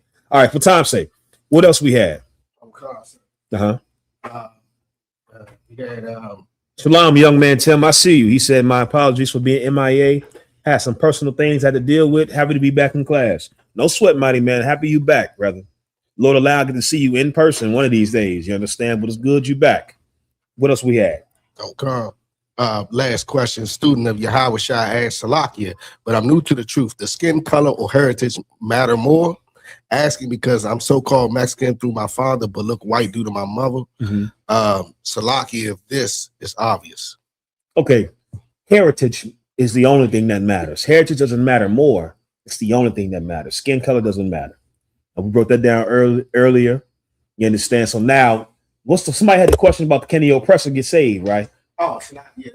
Yeah, no sweat. So now let's get to that. Let's cut to the chase on that one because we up on the time. And I ain't gonna hold y'all over. I got a precept. What you got? Your father? Obadiah. Okay, we got Obadiah. Somebody hold Revelations 12 and 21, right? Isaiah 14. We might have to save that one for time, so I don't want to go over too long. Okay, let's go to Obadiah, the one you got first. Book of Obadiah, chapter 1, verse 1. The vision of Obadiah, thus saith the Lord God concerning Edom. We have heard a rumor from the Lord, and an ambassador is sent among the heathen. Arise ye, and let us rise up against her in battle. So now, before we get this, I'm sorry. Give me Jeremiah 31 and 31. This is for those that believe the Gentiles are non-Israelites that can be saved. This is for those. Give me Jeremiah 31 and 31. This is to bring the point home on that last point. I knew there was something else we're getting. Then we're going to come back to can the oppressor be saved? This is for that last point. There's so many other scriptures we could have went to. There's a whole breakdown where I could give you the rundown instead of who the heathens are, the history of the Gentiles, the scriptures, all this. It's all throughout the Bible. But here's to sum it up for you. What do Christians say about the covenant? The Christians always say that the old covenant with Israel was just for Israel. But the New Testament, the new covenant now is for everybody. Y'all ever heard that before? You ever heard Christians say that Jesus Christ died and made a new covenant so that now everybody can be accepted? See, at first it was just the Jews. It was just the Israelites. That's the Old Testament. But the New Testament, Jesus died and made a new covenant. So now we all can get a chance at salvation. That's beautiful. That's not what the Bible says. Please read Jeremiah. Whoever got it, Jeremiah 31 and 31. Go ahead, read nice and loud. So the book of Jeremiah, chapter 31, verse 31. Behold, the days come, saith the Lord, that I will make a new covenant. The Lord will make a what? New covenant. Christians, you're right. It's that new covenant we were just talking about. I'm not denying that there's a new covenant. The Lord said the days will come where there will be a new covenant. Keep reading. With the house of Israel. Oh, ho. Slow down, brother. You're cutting the Christians to pieces. Read it again from the top. Sir. Behold, the days come, saith the Lord, that I will make a new covenant with the house of Israel and the house of Judah. And where in that verse did it say that new covenant is for everybody? Again, you don't know the Bible because you're trying to force your religious beliefs onto a book that is not about religion. The Bible is a family book. And the old covenant was talking to the same family. It's not hard. It's a different contract with the same person. Let me give you an understanding of what it is. When you renew your lease, you're the same tenant. It's a new contract. Same person. You understand? You will be how else do you need me to break it down? It's the same tenant a new contract when you renew your lease. The Lord just renewed his lease with the same tenant. We will always be the Lord's tenants, his favorite. Go ahead, Shapat. The Salaki, the Christians, they don't follow the Old Testament. They may need to hear it in the New Testament. Yes, brother. If I could. Yes, you got it in the New Testament? Please. The book of Hebrews, chapter 8, verse 8. For finding fault with them, he saith, behold, the days come, saith the Lord, when I will make a new covenant with the house of Israel and with the house of Judah. What more do you want from me? You understand? What more do you want from us? It's in the Old Testament. It's in the New Testament.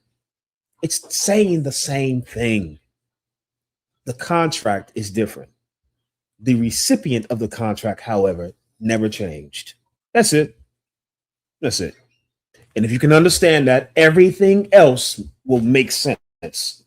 You can now understand the New Testament. If you can understand, this ain't talking to heathens. This ain't talking to Africans and white people and Arabs and Chinese people. It's talking to the same people who's talking to from the beginning, from Genesis all the way to Revelation. It's the same people. All right. So now that for those that try to say, the new covenant is for new people, no, it's not. The grafted in is for non-Israelites, no, it's not. Please, what you got, brother? Your pop microphone. Scripture saying is that what's that exactly? Zephaniah said to gather yourselves together, you gather together, O nation, not desire. That's an excellent precept. So, you know who not desire. We should. It's it. Everybody is the one not desired. There are a certain race of people that, no matter what we contribute and what we do and what we give and sacrifice for, we're never accepted. Brother, do you know what demographic of people make up the largest concentration of the United States military? Anybody know? Anybody know? Just take a wild guess. Close. A lot of people don't know this. I know this because I've seen it firsthand from being in the Esau military, and then I looked it up. And it's been like this for a very long time. Native Americans. Native Americans make up the highest per capita of Esau's military, meaning if you were to compare their population with how many of them serve in a white man's military, so many Native Americans serve in Esau's military. And guess who's coming in right after? Blacks and Hispanics. It doesn't matter our contributions and our sacrifices. We're still hated. We're still undesired. We're never appreciated for our work and the way we make this place run. We are the nation not desired. And that's why the Lord told us, don't join with everybody. Join with your fellow brothers. You know what I always recognize? I tell people all the time, I didn't grow up around the other tribes. I only grew up around Mexicans and white people. Judah, Issachar, and Esau. That's who all I grew up around. And you know what we realized? You understand? Us and the Mexicans, nigga, they treat us the same. Of course, we didn't know the truth. We didn't know that we were the same. You understand? Even though we live the same, but we recognize they treat us the same. And because of that, brother, I grew up real close with Mexicans because we at least understood as niggas in the world, okay, we getting the same short end of the stick here. Now imagine how much more if we would have known it would make sense for us to join together. Carnal, Hermano, Cuzzo, you understand? Go ahead, Shapat, then Izan. So I got the facts about it. Please. Come, sir. Highest per capita military service demographic in the U.S. According to the National Indian Health Board and Demographic Analysis, Native Americans serve in the U.S. military at about 5 times the national average. Yes. This means that relative to their share of the U.S. population, about 1.4%, Native people make up a much larger portion of the military force, roughly 1.7%. Which means what? Usually, if you run into a Native American, usually they've been in Esau's military. That's what it means. It's comparing their share of the population to how their share of enlistment in Esau military. And for their population to be so small, brother, most Native Americans enlist in Esau's military. Then you got to ask yourself, the people who have been disadvantaged the most here by Esau serve the most. That's who we are as a people. That's who we are. And it's not a slight to us. It's a slight to Esau. Because you would think that the Native Americans would have much more appreciation in this place, much more love and acceptance, but they don't. You understand? Go ahead, Azan. Mm-hmm. How you grew up with the I.S.U.P.K, that's how I grew up, but with Judites. Exactly. You know, and then when I started, you know, getting older, you start hanging out with, you know, you're kind of like your own people. Yeah. Stuff. You know, my black friends be like, oh, look at Luis, you know, so Yeah. Hey, look at Luis, he think he amigo now. Yeah. They calling you out. You switching up on us, nigga. What's up? You understand? That's how you describe it. Is how I came up with Mexicans, brother. Like, okay. And now I understand it's different. People grew up differently. I'm just saying I'd never understood the beef between blacks and Mexicans because my personal shared experience has always been we got beat up by the police the same. We got profiled by the police the same. You understand? We got high the same. We got drunk the same. We partied. We were together. You understand? And so the Bible already told us, brother, we should just come together amongst our people. Everything is already set in place to let you know. I mean, it makes sense. So where we at? Let's go to the other scripture now. Can white people be saved? Let's drop Obadiah. Let's get straight to the point. So, like, for time's sake, let's go Revelations 12 and 21. And I know if you've heard this before, you understand. If you've heard this before, I know you it's not new to you, but this might be new to somebody else. You understand? Here's what you need to understand. Revelations 12 and 21, please. 21, sir? Is no 21? Hold on. 21. Is it 21 and 12? Please, Revelations 21 and 12. Salakia. Yes.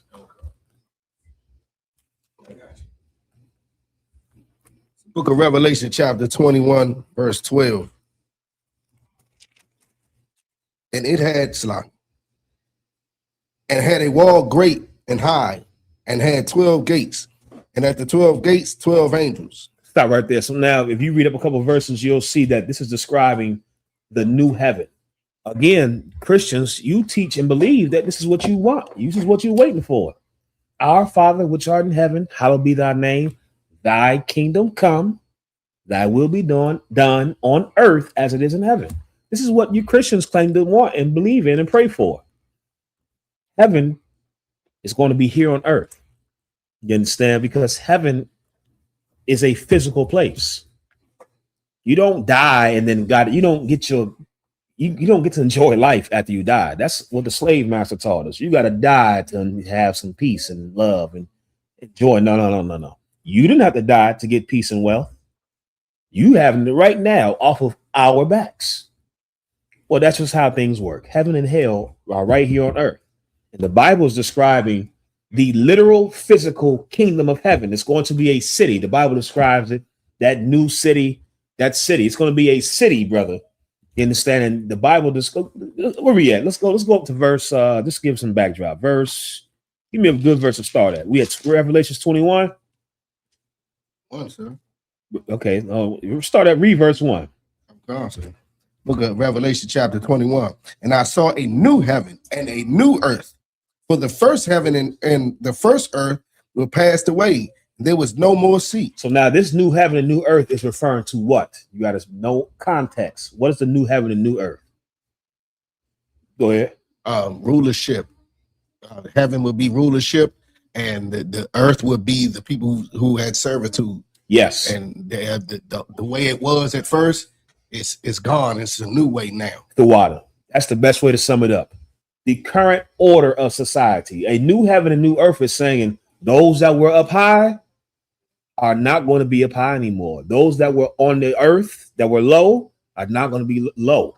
This vision that John is having, he's seeing a completely turning of things upside down. That's what the Bible said in Isaiah. Heaven is not going to be us all together happy. Heaven is going to be the literal turn of things upside down. That's why you have scriptures like the first shall be last and the last shall be first. Thou shalt be the head and not the tail. Those scriptures are giving you insight to what heaven is going to be. Heaven ain't going to be no equal democracy when we all joining hands. No. That wouldn't be just. Heaven is we're starving now. You're eating. Christ is coming back so that we eat and you starve. That's heaven. And I know that's so hard for you to understand, but really, You're a hypocrite because you exercise this in your day-to-day life. Some of you, somebody cut you off on the road. What you do in your simplicity? You speed up and cut them right back off. You trying to get to heaven right now. You understand? So don't act like now this is unjust. You do this in small, petty ways in your everyday life. You understand? Go ahead, Shapar. Can I just get a check-in? I think that's for all of us, brother. I'm guilty of it too. Salak Mabedo. Go ahead, Chris. Right here in the verse, it says heaven, the first heaven, the old heaven. Right. You know what I'm saying? We're in that right now. You know, we're in somebody else's heaven, and there's no equality here either. That's right. You understand? Let's keep reading. Verse 2. So verse 2. And I, John, saw the holy city. The holy what? The holy city. That's what the kingdom of heaven is going to be. It's going to be a literal city with gates, with walls, just like they did to DC. What happened what happened when they put all the fences up and they had the National Guard blocking the city? What happened? January 6th. Brother, after January 6th, they turned DC into a closed off city. Some of y'all don't remember, or you went outside like that. I remember they had tall fences everywhere, and then they had National Guard literally at certain parts of the city controlling the flow of traffic. If they could, brother, they would have built a wall around DC if they could. Well, that's what the kingdom of heaven is going to be. It's going to be a literal city. Think of DC. Just imagine DC, but DC now with walls, blocking Virginia, blocking Maryland, blocking everywhere around. You understand? John saw the holy city. Go ahead. New Jerusalem. New Jerusalem. Coming down from God out of heaven. This city was coming down from God. You don't die and go up. That's a Christian slave garbage. You don't die and go up to heaven. No, heaven is coming down here, right here on earth. A physical, real life city. Keep reading. Out of heaven, prepared as a bride adorned for her husband. Meaning a bride adorned for her husband. Women get the most beautiful when they get married. And the Bible is saying this city, this new city that's going to be the kingdom of heaven, this city is not going to spare any expense. It's going to be the most beautiful city you've ever seen. You read down in verses to talk about all the precious stones and gems and rubies and diamonds, streets of gold. This is not figurative, brothers and sisters. I remember the Christian church had me believing we was going to die and go to heaven in the sky. There's going to be some road of gold, but it wasn't real because we in the sky. Nigga, this is literal. This is literal. You know how you know this is literal? Donald Trump has a toilet made out of solid gold on his jet. You mean to tell me we're not allowed to get roads made out of gold? I think we are. There's enough gold to do it. You just don't know it because the white man is greedy. Go ahead, Shapar. Salak, my man. Also, when it says prepared, you know what I'm saying? Would that be also what we're doing right now? We're preparing the city for like, like we getting rid of all the non-brotherhood, this, that, and the third, so we'll be able to run the city. Yes, we in essence, I'm glad you brought that up. Let me get my words together. That's an excellent point you brought up. For those that may be confused about what we're doing in the UPK, you're not in the UPK to be saved. You're in here to be the government of this city. You understand? Being saved is the Bible says all Israel going to be saved. You want to be saved, just go follow the commandments and do what you want to do. Because all Israel going to be saved. Now, however, if you want rulership in the kingdom of heaven, that's what we're here doing. That's what we're practicing for. That's why we have our ranks. That's why we say Khan on Khan. That's why we have our councils. The different everything we're doing in here is preparation to be the ruling class, the government of the kingdom of heaven. So yes, we are preparing it, but there's another preparation too that we are not going to do. And that preparation is the labor. We ain't doing that. You understand? That's what Africans are for. Okay. Brother, I watch videos of African women carrying all types of large jugs on their head. You're going to carry them bricks to this wall. You East Indians, you Asians, forget about white people. That's what y'all are for. Right. To now build our city. Who built DC? Blacks and Hispanics. Who built New York? Blacks and Hispanics. Who built Chicago? Blacks and Hispanics. It only makes sense that, again, everything is just that. Just turned upside down. That's justice. Keep reading. Let's skip me down to verse 4. Verse 4. And God shall wipe away all the tears from their eyes, and there shall be no more death, neither sorrow nor crying, neither shall there be any more pain, for the former things are passed away. This is not saying that we're gonna live forever. Again, Christianity makes the Bible into superstition and fairy tales. I remember being in church and thinking we was never gonna die. That's not realistic, brothers and sisters. You're gonna live a long time. But how are you going to live? How do you live forever according to the Bible? When it says you shall have everlasting life, what does that look like in real life?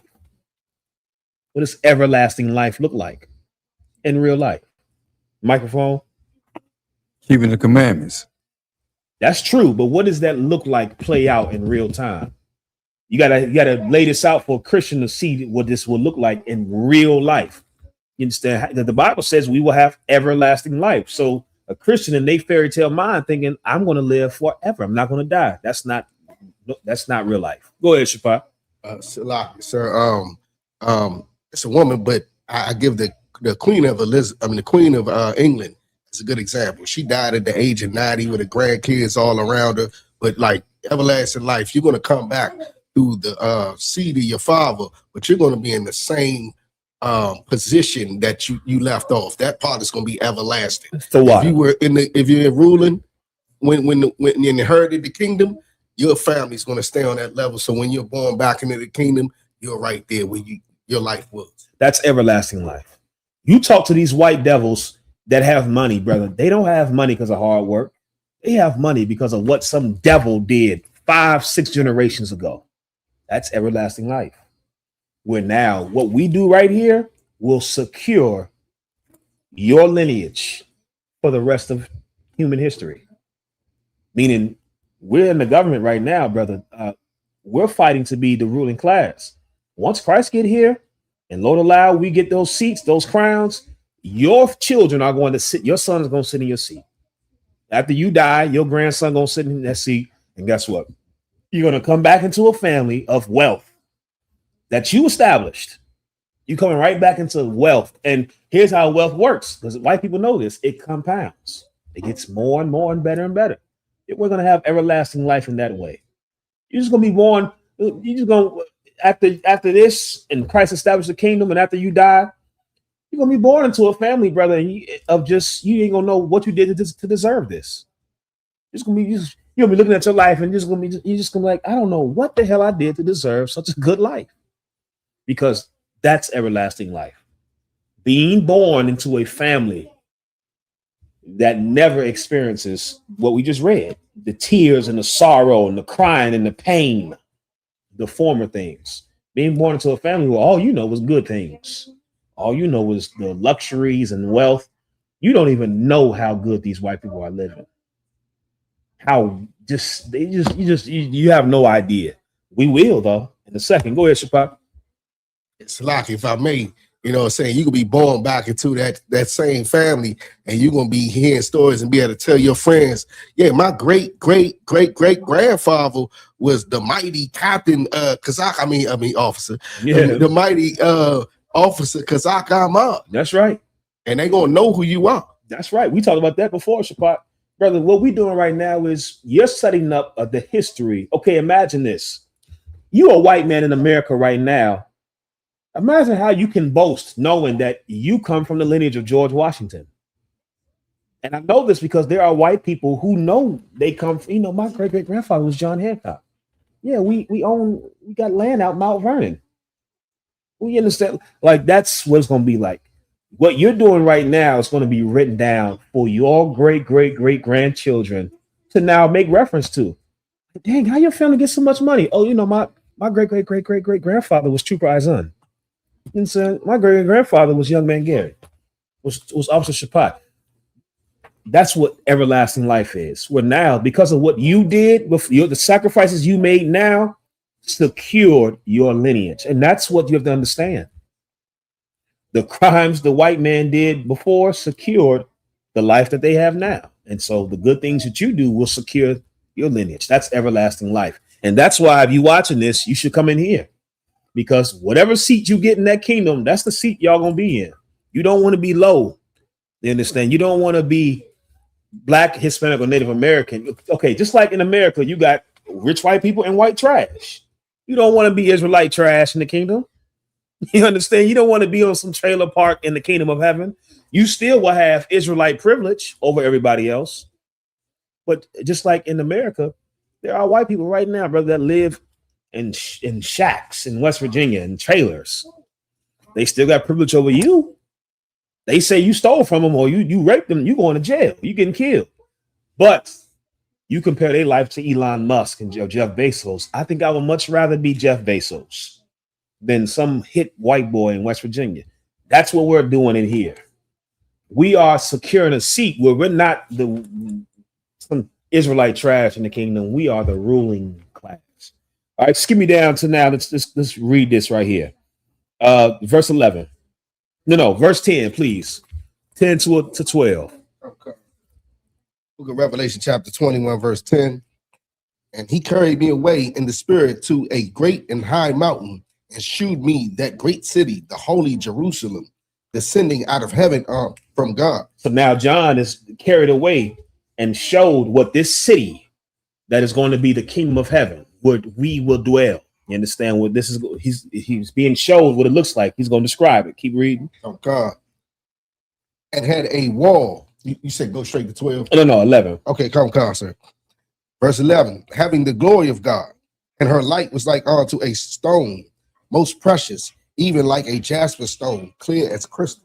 It's the city was such a sight to behold because of its beauty and riches and splendor. Keep going. Okay, verse 12. And had a wall great and high, and had 12 gates. Hold on. This city, this kingdom of heaven, is going to have a wall great and high. White people, I know you understand the purpose of a wall because you voted Donald Trump in office because he promised you a wall to keep out my Hispanic brothers. Build that wall. We're going to build a wall. We're going to keep all the illegals out there, bad hombres. Yeah, you know what the hell a wall's for because you wanted a wall. You're going to get a wall. You understand? And you're going to be on the wrong side of that wall. Hispanics, blacks, Native Americans, we're going to be on the good side of that wall. The kingdom of heaven is going to have a wall high and great.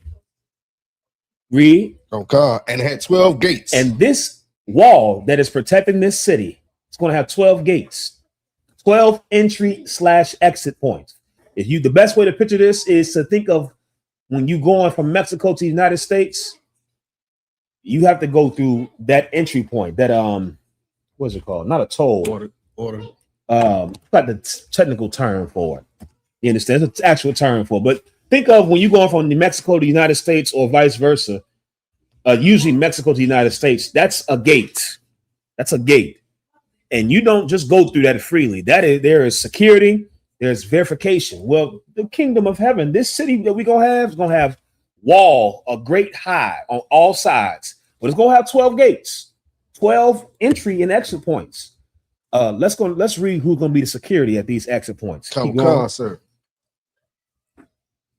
And at the gates, 12 angels. Yeah, I want you to understand. Your ICE agents and your border patrol ain't got nothing on our security that we're gonna have.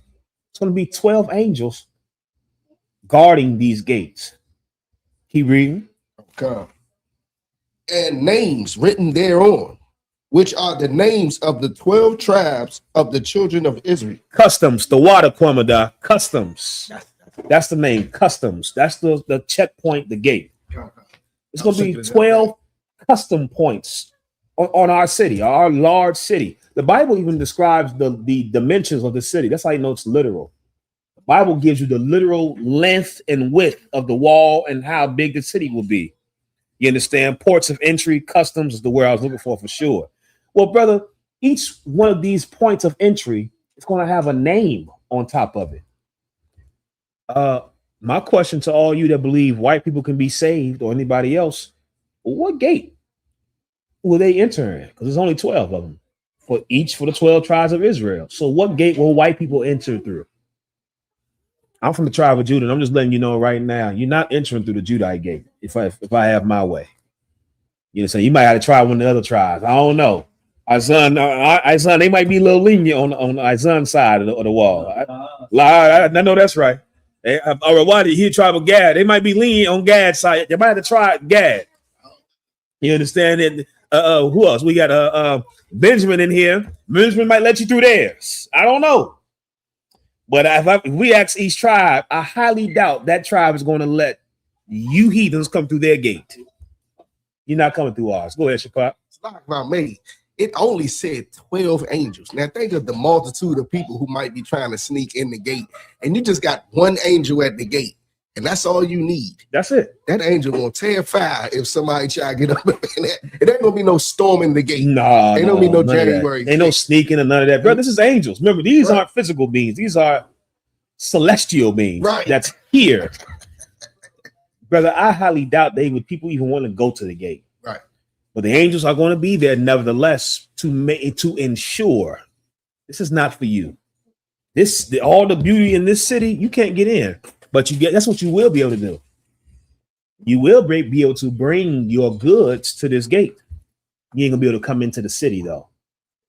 You understand? And the kingdom of heaven is for God's people, 12 tribes of Israel. That's right. If you believe any other people can get into heaven, tell me what gate they coming through. We just read that there's only 12 gates with 12 names for the 12 tribes of Israel. What gate are they coming through? Of course, anybody that tries to say a gate's name, you make them prove it. I've heard somebody once, he was a bug out. He tried to say they gonna come through the gate. I forgot what gate he said. They gonna come through Naphtali. Prove it. Where you get that from? Prove it, nigga. Of course, he just saying something because he can't just be wrong and admit he's wrong. Of course, that's nowhere in the Bible. They're not coming through because those gates are for the children of Israel. That city is for you. The kingdom of heaven is for you. You think it's fair for white people to get heaven again with you? No, that wouldn't be fair. You white people wanted to build a wall to keep Hispanics out, and then you get to be inside the wall with Hispanics? Get the hell out of here. I ain't serving that type of God. I'm telling you straight up. If that's the God that you tell me I gotta serve, then I'm serving Satan. You understand? If the God you telling me that God wants me to be in heaven with white people, then I'm serving Satan. Thank the Lord. That's not what the God of the Bible wants. The God of the Bible wants white people to be away from his people, servants and slaves. You understand? To never have power. God doesn't want white people to have heaven with us. This is your heaven right now. And we see what you do when you have power. You molest children. You make everybody pay. Poverty. Brother, they building data centers all over. This is something I've been researching. Virginia has the most data centers in the entire country. That's why your power bill is so high, if you're wondering. If you're wondering why that power bill is so high, it's because they're building data centers and it's polluting the water, polluting the land, noise pollution, your power bill high, and we just supposed to just suffer. The white man is not allowed to be in rulership ever again after this. Go ahead, Shapap. It's like about me. It said Most High Christ, said the Lord preserve these records and command you the Yahanna holding this truth, so we no longer have to wonder if heaven got a ghetto. Mm-hmm. That's right. And if heaven did have a ghetto, we wouldn't be in it. You understand? That ghetto will be for them. Thankfully, heaven will not have a ghetto. You understand? Heaven will, however, have slave quarters. You understand? Heaven, however, will have plantations. You understand? And when we leave our city, you understand, to come check on our heathen territories, oh, you will have slave plantations and slave quarters. Everybody type a fire emoji in the chat if you made it to the end of the class. Salaki for going over. You understand? I apologize. The water for everybody that tuned in. The water to everybody that liked the stream. And big shout out to those that shared the stream. You understand? Doing your part and pushing this truth, putting your brick in. You understand? I see you, Dolphins last. Mario, Leviathan, Halaka Mun, Chaazaq Wana, Arawadia, Adolphus last, Maria, Kayabath, Barak Wana, Sharabath. You understand? Give back what you stole, fool the wise, warrior of Yahweh Shai, Judah 725, Trooper Shakat. The water for all y'all tuning in to the end. Salaki for going over. You understand? I apologize. Please forgive me. Kwama Da. With that, we're going to pass the class over. I gotta get some to eat, Shapat. That's what it is. I'm tongue tied because I need some fried chicken, brother. That's what I need. Yeah, we can get. That's it, brother. That's what we need. We need to make a stop at Popeyes or something, brother. When we leave here, you understand? With that, we're gonna pass the class over to Priest and Officer Shapataya.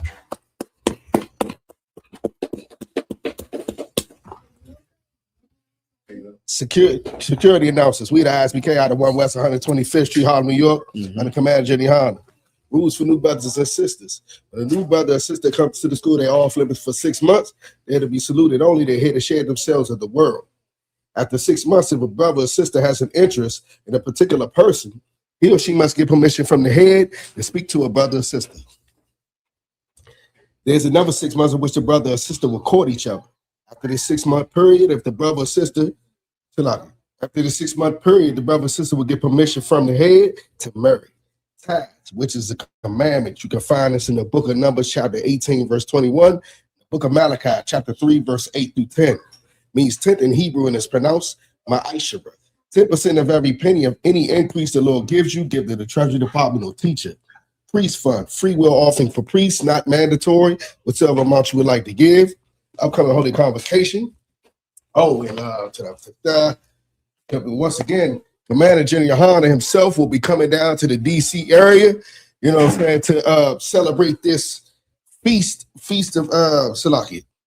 The closing of the Feast of First Fruits starts after the Sabbath, Feast of Unleavened Bread, sundown, Sunday, April the 12th, 2026. Count 50 days, celebrate the 50th day.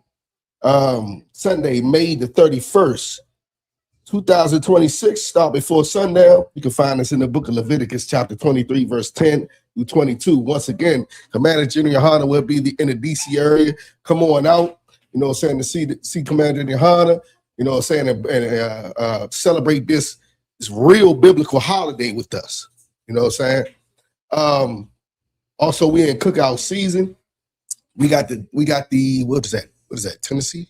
Yeah, Nashville. We got the Nashville, Tennessee cookout coming up July the 4th. Make sure you make your travel arrangements, book your hotels. You know what I'm saying? There's always going to be live out in Nashville. And then after that, we got the Philly cookout coming up. Got it in Philly this year. So, like, sir, is anything else you want to add? No. Just pay your tithes. Where your money is where your heart is. So you can't claim to love the truth and then you ain't putting your money there. That's universal. You understand? Wherever you put your money, that's what you care about. So pay your tithes. Remind Aqua and check on social media such as ISUPK.com, Facebook, Twitter, YouTube, and so on for I.S.U.P.K events and materials. If a brother wants to be a trooper in the school, you should start wearing all black, which includes black boots, black shirts, black pants, black headband, a scarf. With that, I say I like you, which means to stand. Mm-hmm.